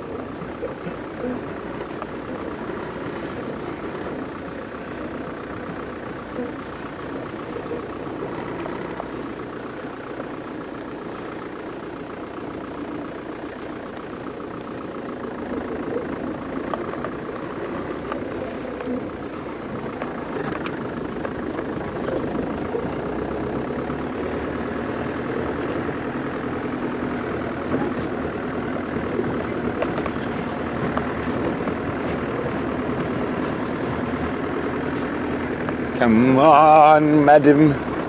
Where are you in Nkhuma?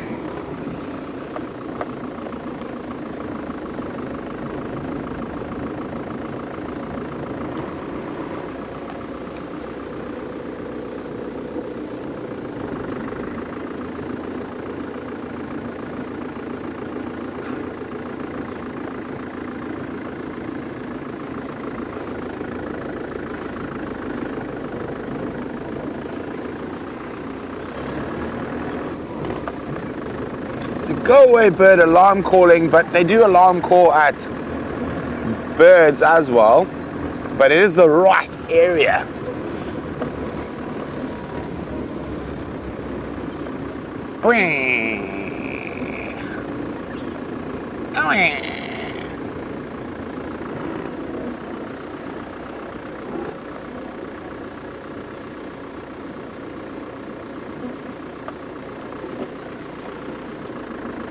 Thanks, Curious One says it was not a cub call, it was a contact call, so that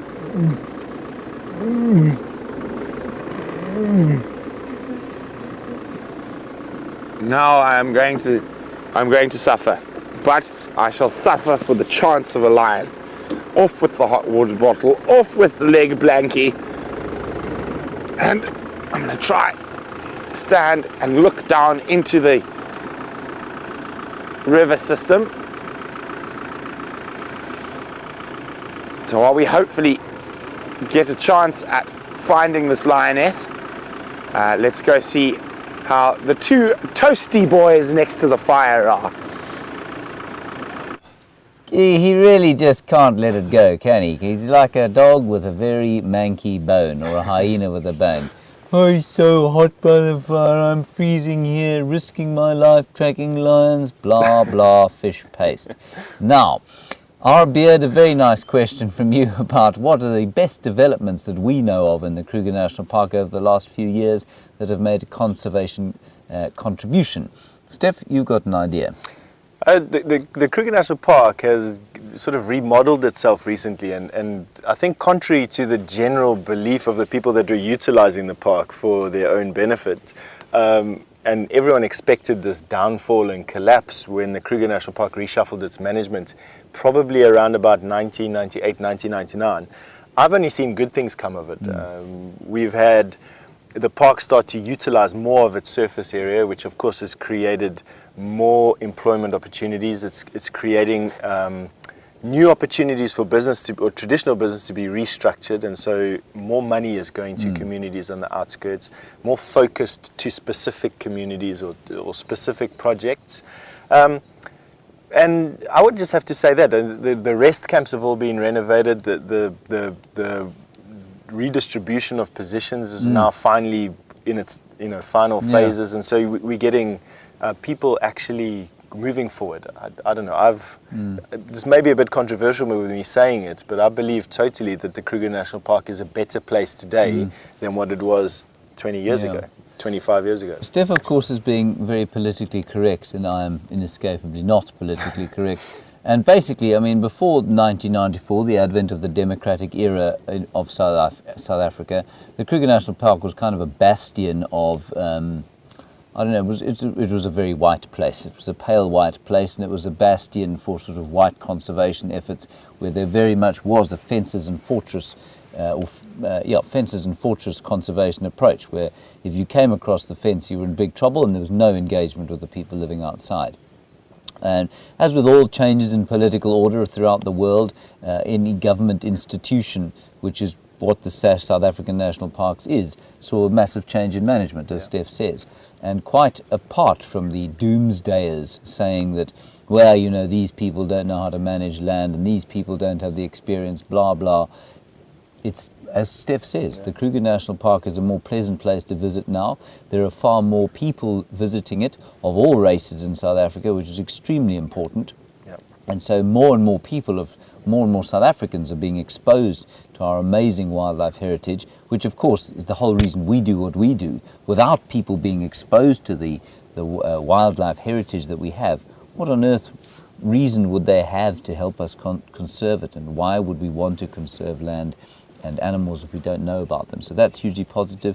And I mean, the rest camps in the old days were, I mean, really, shiversomely, just poorly designed, and the food, a level that was, well, I mean, just very disgusting. Now you can get a great meal, you can have a clean room, the rest camps are fantastic, more access for people. And of course, you were mentioning the private concessions. So there's 7 private concessions in the park, and they were initially thought out to be a 20-year project. So Kruger National Park doesn't do anything in less than 20-year chunks to see what impact it has. And what they chose was areas in the park that were accessible but very remote areas, undisturbed wilderness, and they basically auctioned off 7 of these chunks to conservation businesses or businesses with a footprint in conservation and tourism to come up with a strategy to unlock. Obviously, lodges were the key. They have a very little impact, apart from the site that they're on, they have very little impact on the footprint of the concession. And obviously generating much marketing for these areas. And another thing that they did was they invited at different levels I want to say, I've forgotten the word now to use, but in this process of unlocking this potential, for these lodges to come up, or these companies to come up with innovative ideas to incorporate the community and incorporate business and see what they can do, and they held to that. Having been part of one of these concessions before, they do a monthly audit on your promises that you made when you were in the beginning, and you held to that on a monthly basis, and on a yearly basis that's audited. I just think it's wonderful, you know. A lot of money gets pumped back into the communities, which is good. It's what's needed. Dina, very nice question from you. You say if you come out here and you self-cater which you can do, absolutely. Can you get locally grown produce? The answer is yes, to a certain extent. But if I was to pick one project other than a well, you tie it in with people here, but certainly if I was to pick one sort of nitpicking real issue that I have, it's the fact that buying starlings flying overhead, you can't buy starlings overhead, buying locally grown produce is very difficult. So, for example, if you buy a lettuce somewhere in some of the major centres around here, it's been grown here, it's driven to Johannesburg to the big market every morning, it's been bought there and then driven back again. And so that kind of thing does irk me quite a lot. And yes, there are areas you can get locally grown produce, but certainly there could be far greater efforts. And I mean, projects like Mike Grover's doing will kind of get that sort of thing to fruition, and it would be great to be able to come to a place and buy only locally grown things, locally grown eggs and chickens and meat. And I would say it's very possible. I'd say we're probably guilty of our own, we're remarking quite negatively on the fact that we don't grow anything, or we don't utilize the majority of our stuff locally. Whereas if you came here and you really wanted to support local communities, you could trade in the villages quite easily. Yeah, they grow a lot of their own food, and if we really wanted to, we could actually move into the village and get tomatoes and probably, I don't know, quite a few things. Chicken, absolutely. Eggs? Goats. If you wanted to eat a goat, I suppose you could get a goat. Yeah, delicious. And there was something else of vital importance I wanted to say about this. It's easier to go into a supermarket, put everything into a trolley, put it in a packet, put it in your car, and then go to wherever you're going. But yes, I think Steph's absolutely correct. You could very easily, without anything in the back of your car, come through this area between, say, Hoedspruit and the Kruger National Park gate, and if you drove into the villages, and it would be quite safe to do so, you know, and you had a bit of cash and you asked around, people would point you towards the egg farmer, towards the veggie farmer, towards the chicken farmer, and you would be able to get locally grown produce. That's actually would be quite an interesting exercise to try and do. Maybe we should do that one day. Jamie's got an update for you. She's now no doubt basking in the rising sun, taking the coldness of the morning far more on the chin than her erstwhile friend Brent is. Let's get an update from her.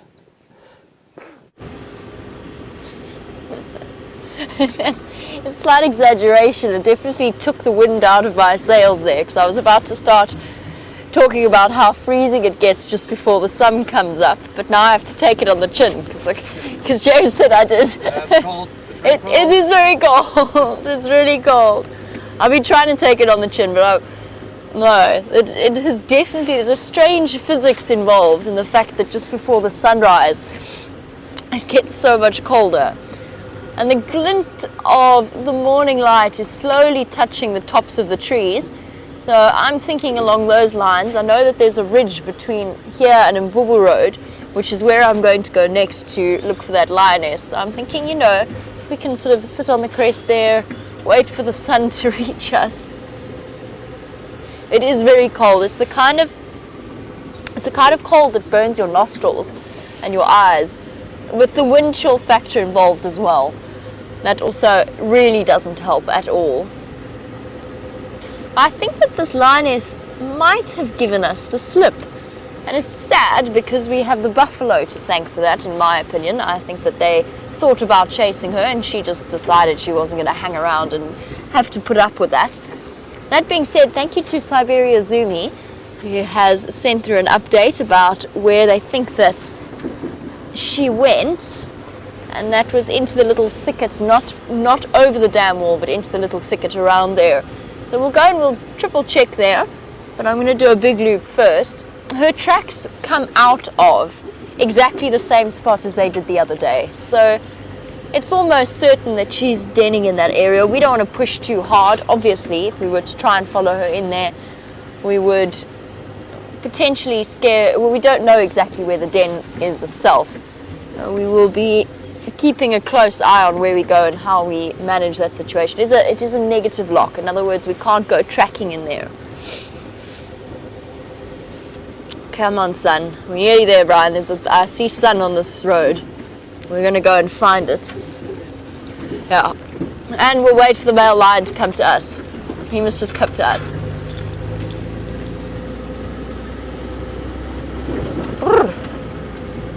My suspicion is, though, that lioness is going to try and, you know, just speaking of the cold, it's not just us that feel it. My suspicion is that lioness is going to think about wanting to find some sun of her own. She might not want to be hanging around in the thick drainage line areas when there's sun to warm herself up. She might leave her babies to cuddle up together and go and find warmth of her own.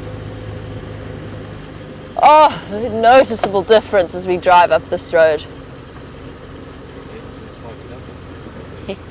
As you can see, the sudden change in temperature has placed us in an almost misty horror movie type style. Brian's just going to give it a wipe. Sudden changes in, oh, this is wonderful. Sudden changes in temperature. Oh, okay, we're never moving. We're going to just drive slowly up and down, backwards and forwards.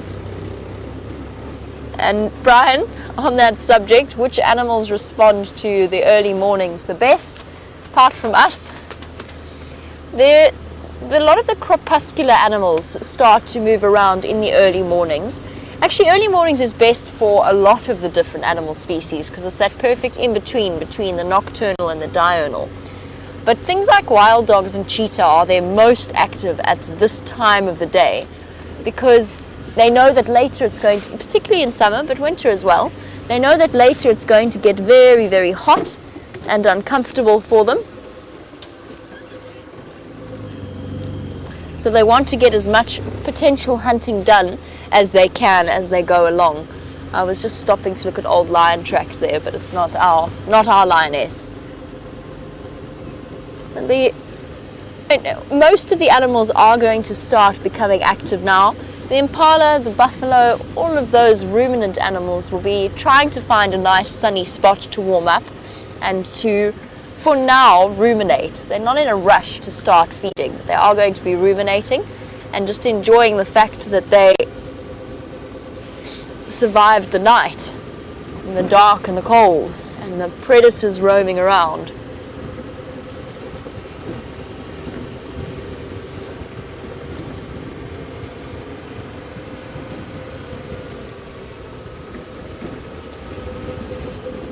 And speaking of the temperature changes, Insomniac, good morning and welcome to our now sunrise safari. He wanted to know if all of the chameleons are gone now that it is colder.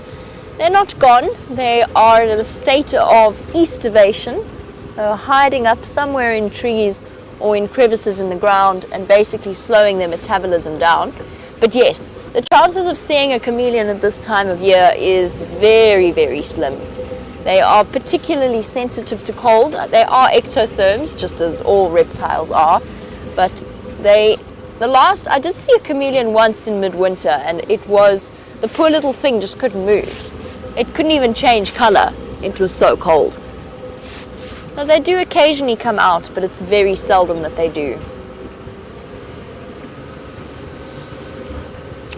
All right, lioness. You appear to have disappeared. It is nice to know that she's still there, and I think that pretty much confirms that she has a den site somewhere in that region. We still don't know with 100% certainty, but it seems incredibly likely if she's moving backwards and forwards from that place the whole time.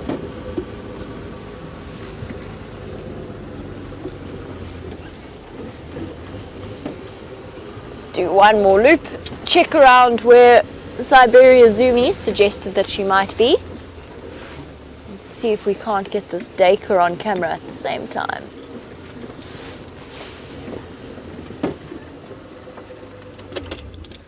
There we go. Don't run, don't run. There we go. Perfect. Thank you, Brian. It's one of the antelope species that I wouldn't say we struggle to get on camera, but it definitely we have to work a little bit harder to get them. Most of the time they are dashing away, and all you catch is the fleeting glimpse of a disappearing bottom. In this case, we've got a female duiker, very clear by the lack of horns. And if you look carefully as she turns her head, hello girl. Oh, your mohawk's not very straight up, is it? It's a bit floppy. There she goes. The duiker have this incredible sort of thick, sticking up, like this bobble, but different, sort of straight patch of hair, triangular patch of hair between their ears. Meant to look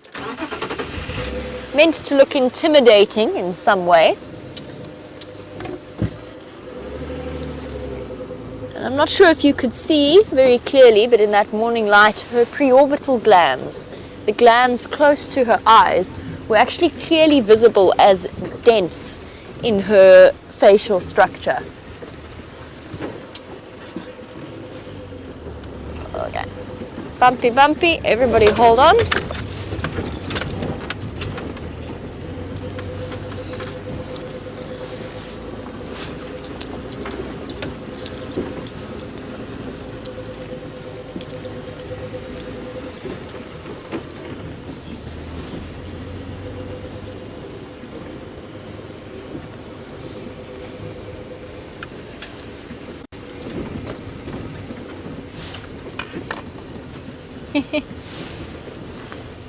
Morning Glory has said that it's nothing like a search for a lioness first thing in the morning to warm one up and to get the blood pumping in excitement.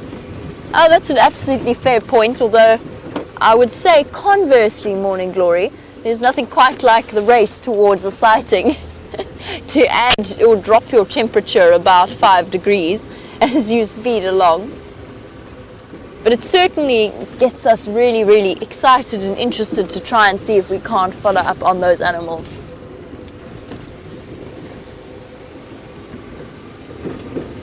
I've just heard an update that there's at least one of the Birmingham boys that crossed through Cheetah Plains last night and is now making his way possibly to the west.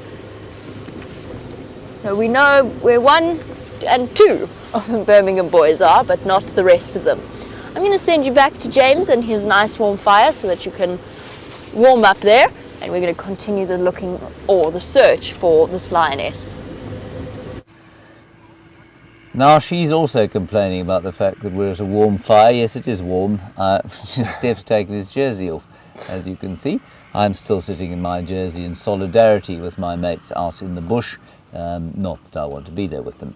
Now, Ravi, another wonderful question from you all the way from New York. You want to know about dung and whether it's used in burning. Well, buffalo dung, no. Elephant dung, no, because elephant dung just makes a lot of smoke, which can smell relatively pleasant depending on what the elephant's been eating. But cow dung, in local areas, people do use sometimes for fires. I haven't seen it used out here, but Steph says in grasslands or in grassland areas, the dung does tend to be used. Not the Masai Mara, but the Serengeti definitely, and in desert areas in Namibia, the Heroros. Yeah, I think they absolutely do use it. I mean, it's a common thing in Africa to use, but I think around the world, dung is used as a cement, a flooring, additive, as a cooking. Cooking has been for thousands of years. I remember going to visit a woman's house, well, her whole family's house, probably must have been around 1986, and she lived on a farm, and they had nothing, these people. They really had nothing. She and her husband, and they had 5 kids, and they lived in the most perfect little situation house-wise. It had an amazing view out over the river, and it was built, the house was, of mud bricks and dung. It was covered in this cow dung, and it gave the place, you can't believe it, how beautiful the smell of this place was. And all you wanted to do was sit inside there and breathe in, because it just smelt like home for some reason, and certainly didn't smell anything like dung does when it comes out of the animal, but it really did smell delicious, and so absolutely used all over the place. I guess a bit like a peat, almost, peat fire. It won't make a big flamey fire like this one. Not very picturesque, probably quite smoky. Yeah. but I know that people from the north of Scotland have a technique for lighting peat.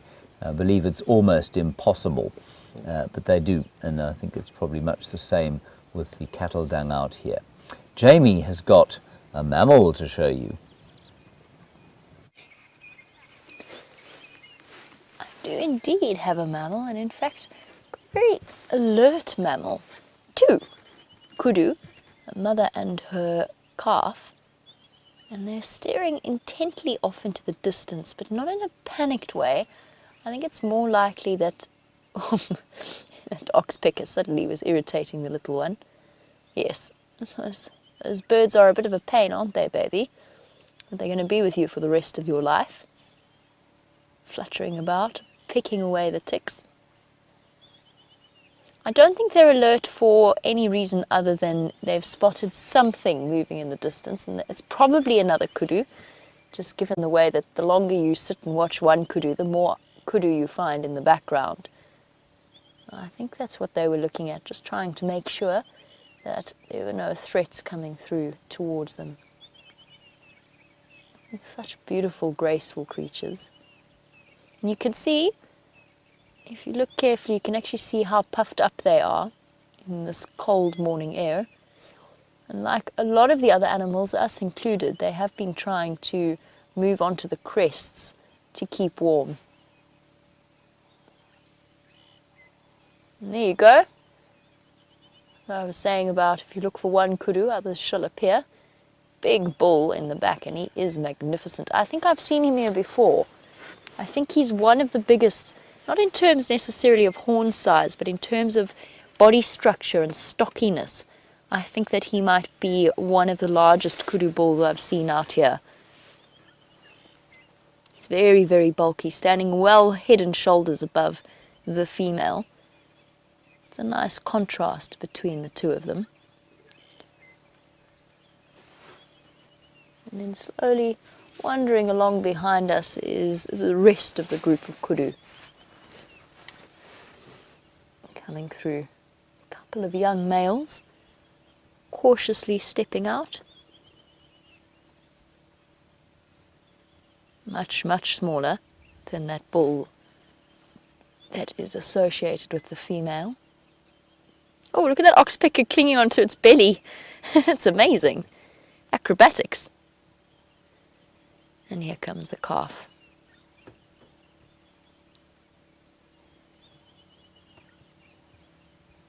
Lots and lots of them about.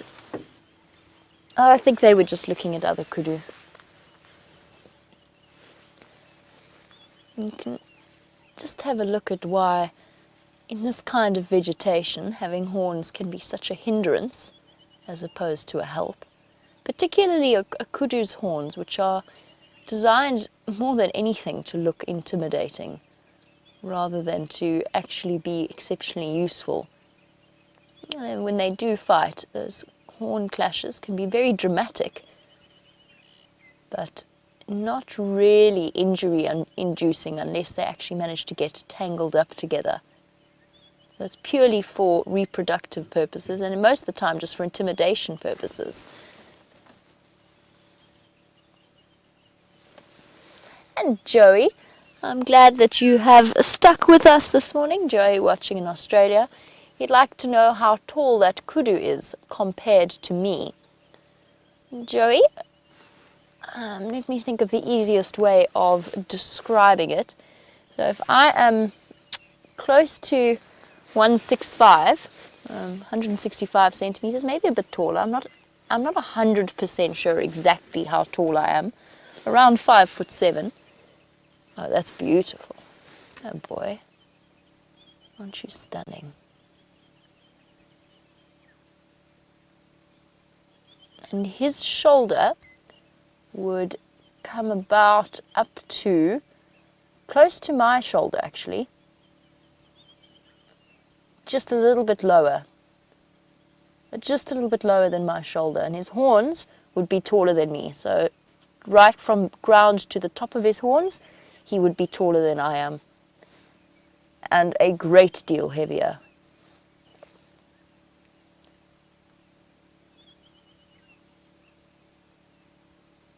Look at that incredible beard slash dewlap.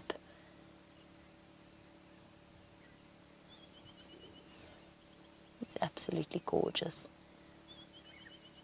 And speaking of his bearded neck, good morning to Liz. Liz, you were wondering whether or not there are any animals that get shaggier once it gets colder. So in kind of like things like bears getting their winter coat or Arctic foxes that actually change color completely, does anything similar happen in the African bush? And the antelope's fur might be a little bit thicker, but generally it's not something that they need. They don't need to change their coat as much as animals in more extreme climates might have to. Actually quite temperate here, and although we've been moaning about the cold, and it is cold, really, I mean, it never goes very far below zero, except with the wind chill factor, or below 32 degrees Fahrenheit.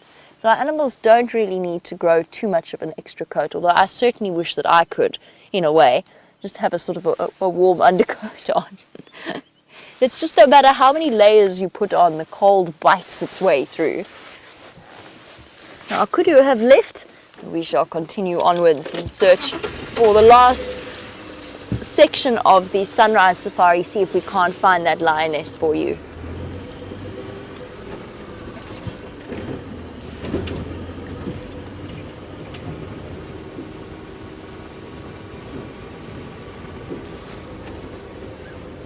Now, Daryl, you were wondering, because the kudu does look exceptionally deer-like, you were wondering if a kudu is just like a deer. And the answer is no, not really. They're basically the African equivalent of a deer. They fill a very similar ecological place in the whole setup of the ecosystem. They're a very important food source for the predators. They're a browser of the various tree species. And they're a similar size to some of the larger species of deer, something like a red deer, for example, or a fallow deer, a bit bigger. The big difference between deer and antelope, or one of the big differences, is the horn versus antler situation. So an antelope has horns, which are solid bone that grow from sort of after their first 6 months. They start to deposit bone that then grows up in that very distinctive horn structure, whether it's a kudu or an impala or a wildebeest. That gets deposited and builds up. Now, in our case, probably about half of the antelope species, the females do actually have horns as well. They will have those for the rest of their lives because it's bone. It's a solid structure that is permanent. Bit of a bumpy road, this. Whereas deer, their antlers is actually made from hardened blood vessels.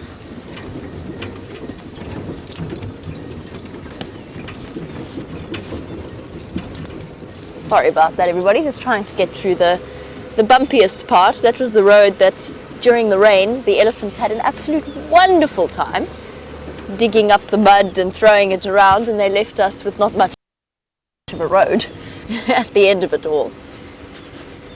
So, Daryl, yes, the horns of a deer are sheddable and made of hardened blood vessels.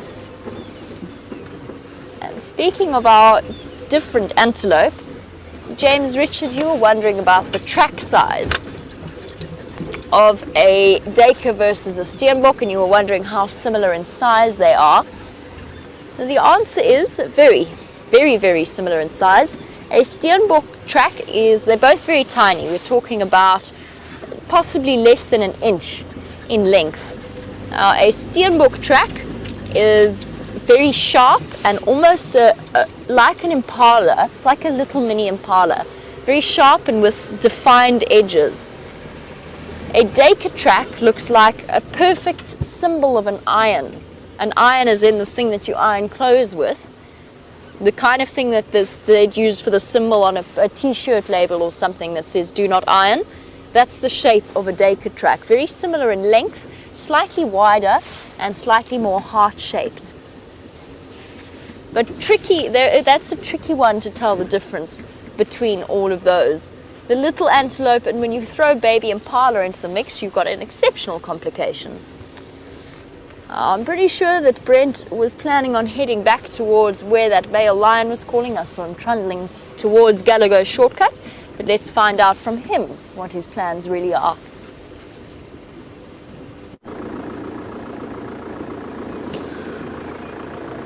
So that male lion called again and has headed to the north, so unfortunately no luck there. So I haven't quite given up on this lioness yet. Just doing another very slow and careful check to the south of the dam cam. Oh, a big group of buffalo bulls there. We'll go have a look at them shortly. I'm just trying to make sure we don't miss her or miss her tracks around here. Now I've got her tracks where she came down towards the pan, but finding tracks of her leaving are proving to be a little bit more difficult.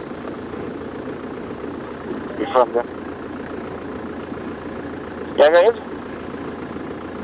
Forward Junction, Kawaplum, Nyala Road, on the blocks to the malls. Okay, what's happening? So I'm just listening to the game.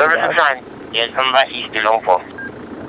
From the middle, you can see on the east of the block. If you check there we go.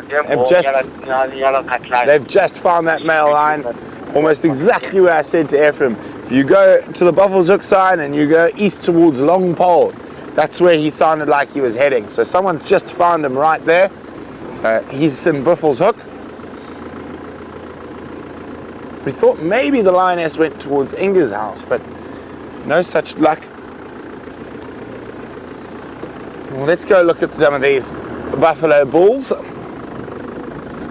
while I was checking for tracks, walking up and down, they were watching me very carefully.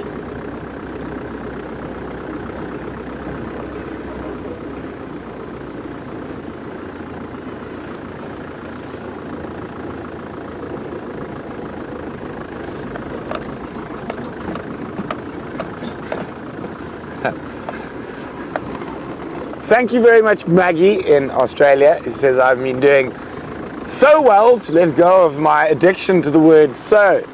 I've only used it 9 times in the last couple of segments, and she would like to know whether the cameramen have been a bit nervous, obviously, because there was a lion around here earlier. Hello, big boy. So thanks very much, Maggie. And Maggie was wondering whether they'd been using the big stick formula to hit me every time I do it. I think this morning was too cold for any of that. I forgot the stick. And VM forgot the stick, fortunately for me. So these buffalo were sleeping up where those others are in the background, even when that lioness was here.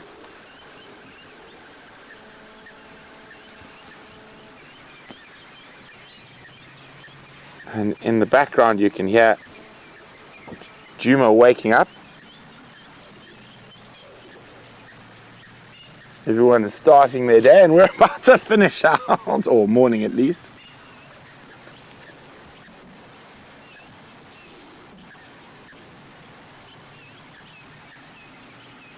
It is absolutely gorgeous at this time of the morning. The light is quite spectacular. I'll move forward slightly. Some very pretty light on the doves drinking at the waterhole.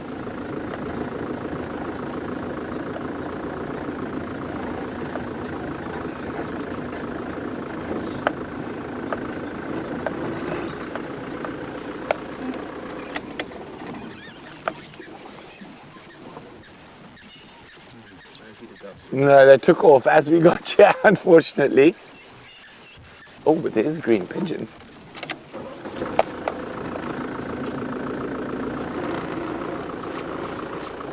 Are you okay there, Vim? You got him?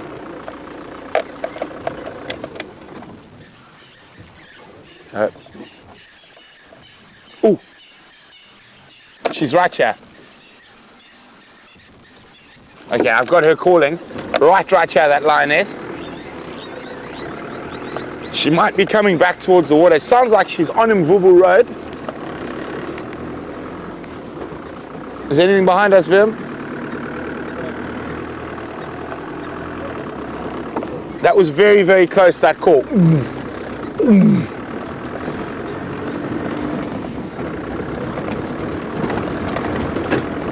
So we're going to rush across there. I think she's no more than 100 or so meters away from us. She might not be on the road yet. Maybe she ran into that block. I did see some tracks around there. They weren't the clearest though. Or it could even be another lion. You never know. Hoppa, over the bump. Very bumpy in this vehicle. Bump, bump, bump, bump, bump.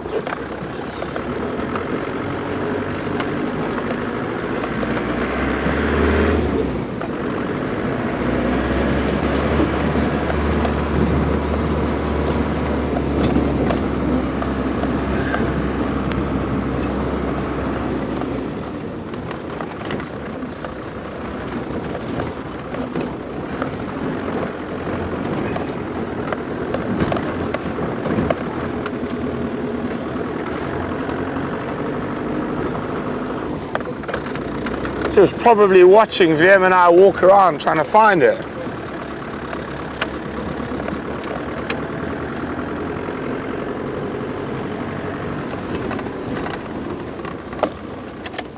So it sounded like she was just to the northeast of the road around here. Come on, give us a little call.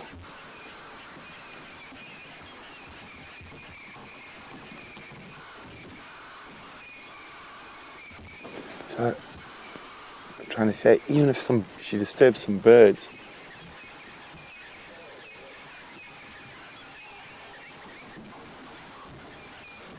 Let's just take a little. This is where it's important to not be too over eager. So, especially in this vehicle, which is very noisy, my ears are going to find this lioness before my eyes. So while we're going to sit here quietly and listen, let's go have a look at what James and Stefan are doing next to the fire. Things have warmed up a bit. As you can see, my face is now bathed in what was golden light, and it's now rather blinding, palish, yellow, whitish light. And how Steph's managing without the aid of a hat, I'm not really sure. I can see Jamie driving around there. Brent is basically over the back of your head, where you happen to be watching the screen. I worked that out. Yes, that's correct. He's just to the east of us, into the sun that is now scorching my eyeballs out of the front of my face. Now, we have a nice question from Sherry about, you say, I think you're a little confused about the seasons here. You say there's a dry season and a wet season, so when do people grow anything? Because it's either very wet or it's very dry. Sherry, first of all, our wet season is not really that wet, is it? I mean, the average rainfall in this area is between 450 and 600 millimeters of rain. 600 millimeters is 24 inches, so that's not a huge amount at all. 450 millimeters is 18 inches of rain. So I mean, there's not a huge amount of rain, and that's the growing season. That's when we try and grow crops out here. Any time sort of after the first rains, which might be, what could be any time from October. Although I know from my wife's vegetable garden that tropical fruit, she's trying to grow granadillas in our garden, and they have suggested that we grow it in winter rather than in summer, because it's just too hot. You can't give them enough water.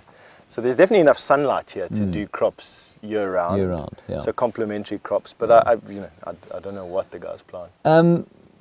And water is the limiting factor, of course, and so is heat. So many people, if they have water around the place, they will grow vegetable gardens in the winter and not in summer. They'll grow maize in the summertime because the heat doesn't seem to affect them much. But just north of here, on the Letaba River, there are a whole lot of commercial farms, and it's one of the only areas in the country where you can grow crops year round. Yeah, all year round you can grow vegetables. So yeah, if you can get enough water onto your crops, you can grow stuff year round. It's never too wet to plant anything here. You're The never odd going occasion, to, yeah, you're never going to find a rice paddy in any of the areas out here. Then I found, well, I didn't really find it. I mean, he's been sat there all day. I tried to bring this sort of buffalo skull to bear, and unfortunately his horn came off. But it's quite a nice way of having a look here of what a horn looks like. And if you look into the middle of it, Chandra, can you see the middle of it? Yes. This is just the keratin sheath, everybody, of the horn, and inside it is where the bone would have gone. Now, I think this bone has been eaten away, Steph. Yeah, definitely looks like Because it. it's not on the thing there. Now, what would have eaten the bone? It's gnawed on by so many different things. Yeah. I think, yeah, it could be anything. I mean, I would even imagine termites to a degree would Yes. even eat. I mean, it's quite high in calcium and potassium bone, and is obviously broken down eventually by rain and sun and water.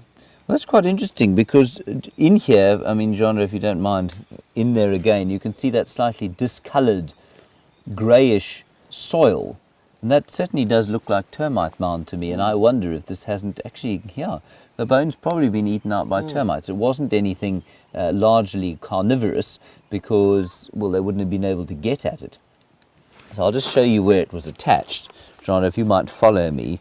You know, I don't want you to strain yourself. I know you've been sat there for many hours now.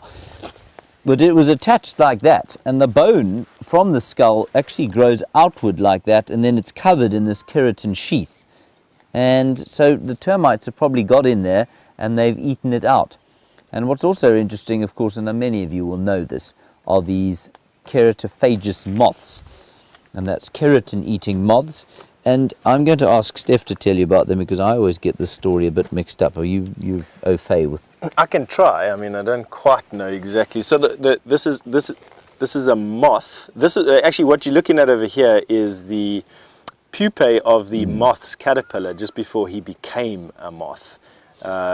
So he would have come out of the horn, had enough energy to pupate and turn into a moth, leaving this little cocoon basically, or the leftovers of the cocoon, and then flown off to find another horn. And I think on that note, we can cross over to Jamie, who's got some news for you. With a horn. We've come through and found a bachelor herd of impala, and I'm trying to show you again, but Rusty refuses to go into reverse, but there we go.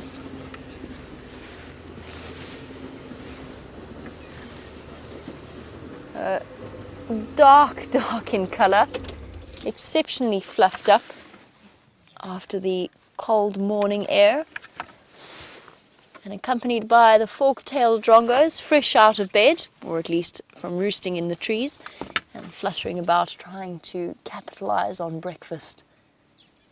And when they're all puffed up like this, you can really see where impala get their Afrikaans name, the rooibok, or redbuck, because they do take on this incredible rich dark colour, especially when they're all puffed up and cold. Alright guys, over to Brent, he's found our lioness. Success! We've got one of the lionesses here, another one. They haven't found each other, they're looking for each other, and this is the calling we've been hearing. So she's just here. Located Tumafazi Ngala on Mvubu Road, just to the north of the dam. Look at her. So the other one's actually going the opposite direction. And you can see this is one of the ones that have babies. You can see the suckle marks.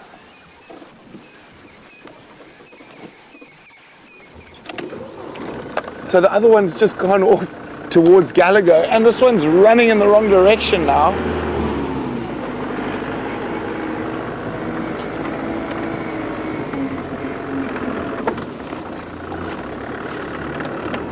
Don't go that way. Come back this way. Now let's just see if she might pick up the scent of the other one that's been going the opposite direction.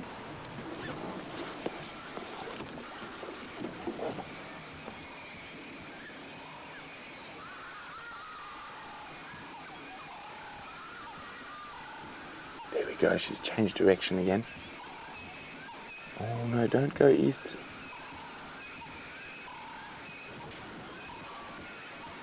So the other lioness is heading towards Galago Pan, from what I could see, but she disappeared in some thicket.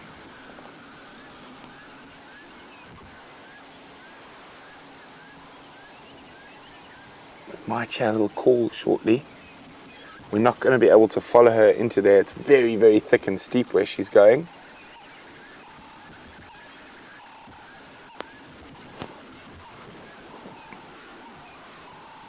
She's still standing, or she moved him? Oh, she's moving.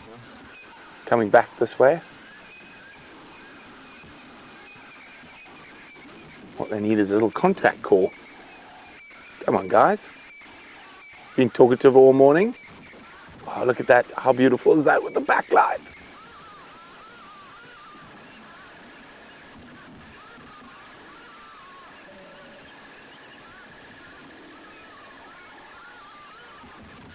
Absolutely gorgeous. So she's definitely trying to talk with the other lioness I just saw disappear. They must have missed each other by 50 meters. You see her still, Vim? There she is. Okay, she's running. She's gone into that little thicket, let's see.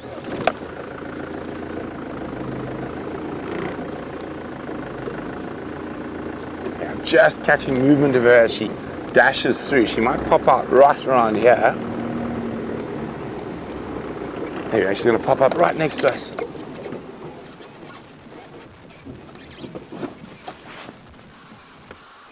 Hello, big girl. Shame you're looking for your friends. They went the other way. Oh, she's on the move again.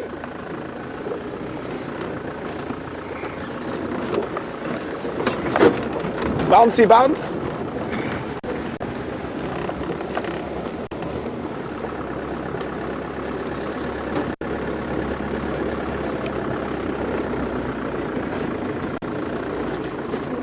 Look at her go. So they've just missed each other. The other lioness has gone directly the opposite direction.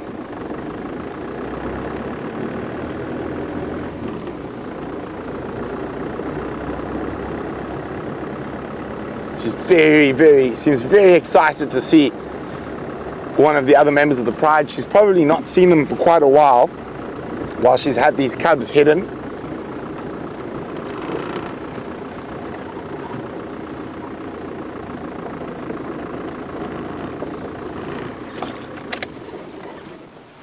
Now let's see if she tries a contact call.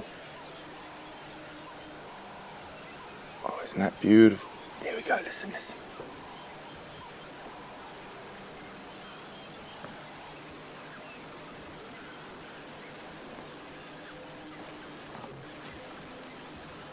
Oh, look at that light on her face.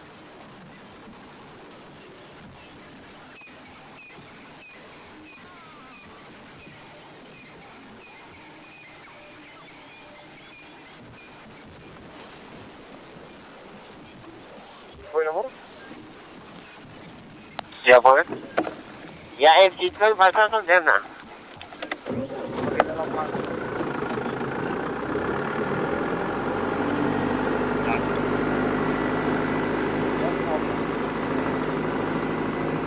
So she's heading now towards the dam cam, or opposite it directly. She might go into the little river system that runs in front of the lodge.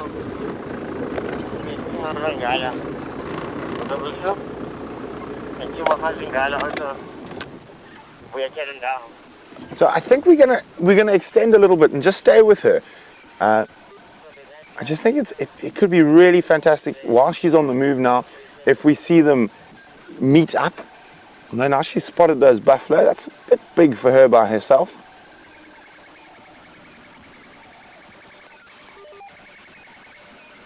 While we can stick with her, we will. But if she does go into one of these little river systems where it's too thick, we'll leave her. But I think this could be a very exciting reunion between the ladies. Might be worth getting Jamie, if she's close by, to head towards Galago Pan.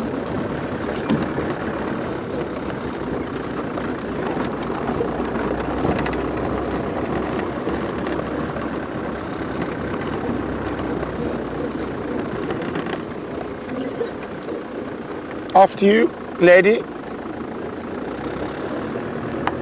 She is quite hungry. That fat belly we're seeing there is from her engorged nipples because she has cubs at the moment.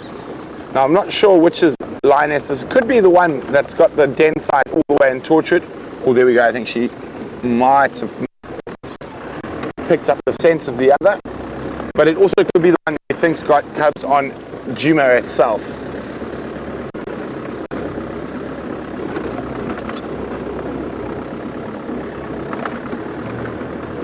So I saw two lioness, one just veering off like that, and then this one was running towards us.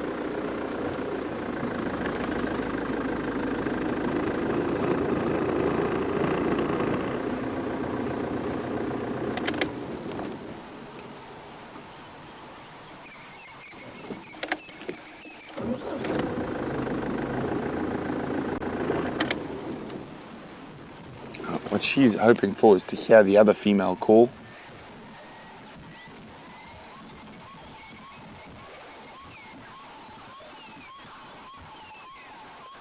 You can actually hear her breathing quite heavily. She's looking for the scent of the other lioness. Oh, she's heading in the right direction. Oh, was heading in the right direction.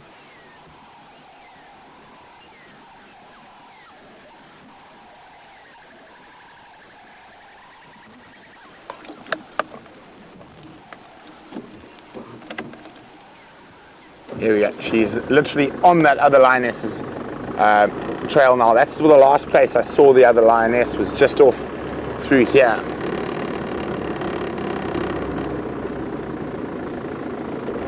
Now she's going back in the wrong direction again. Oh, she's heading slightly in a better direction. I'm just going to move around. So the last place I saw the lioness was right here. She was running down the road here, and the other lioness was going into these quarries over here.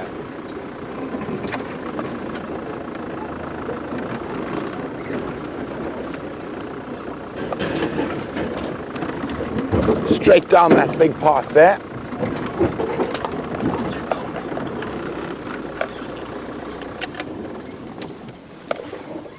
Just stop behind that thorn bush. It should pop out in a second.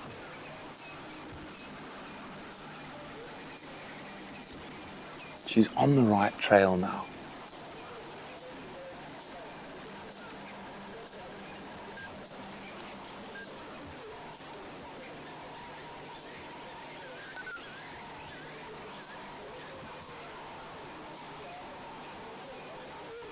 Sniffy, sniff, sniff, sniff.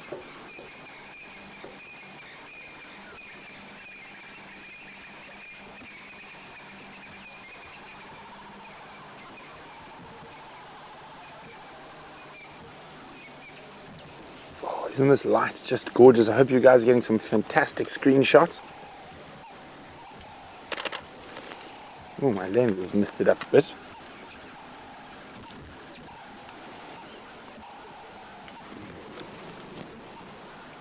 So she is starting to head in the right direction now. So that clickety click is just me taking a few shots. She's going to come right past the front of the vehicle.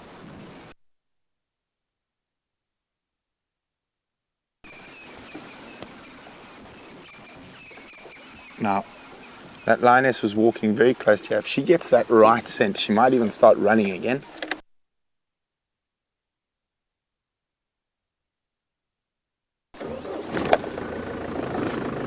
Nose to the ground.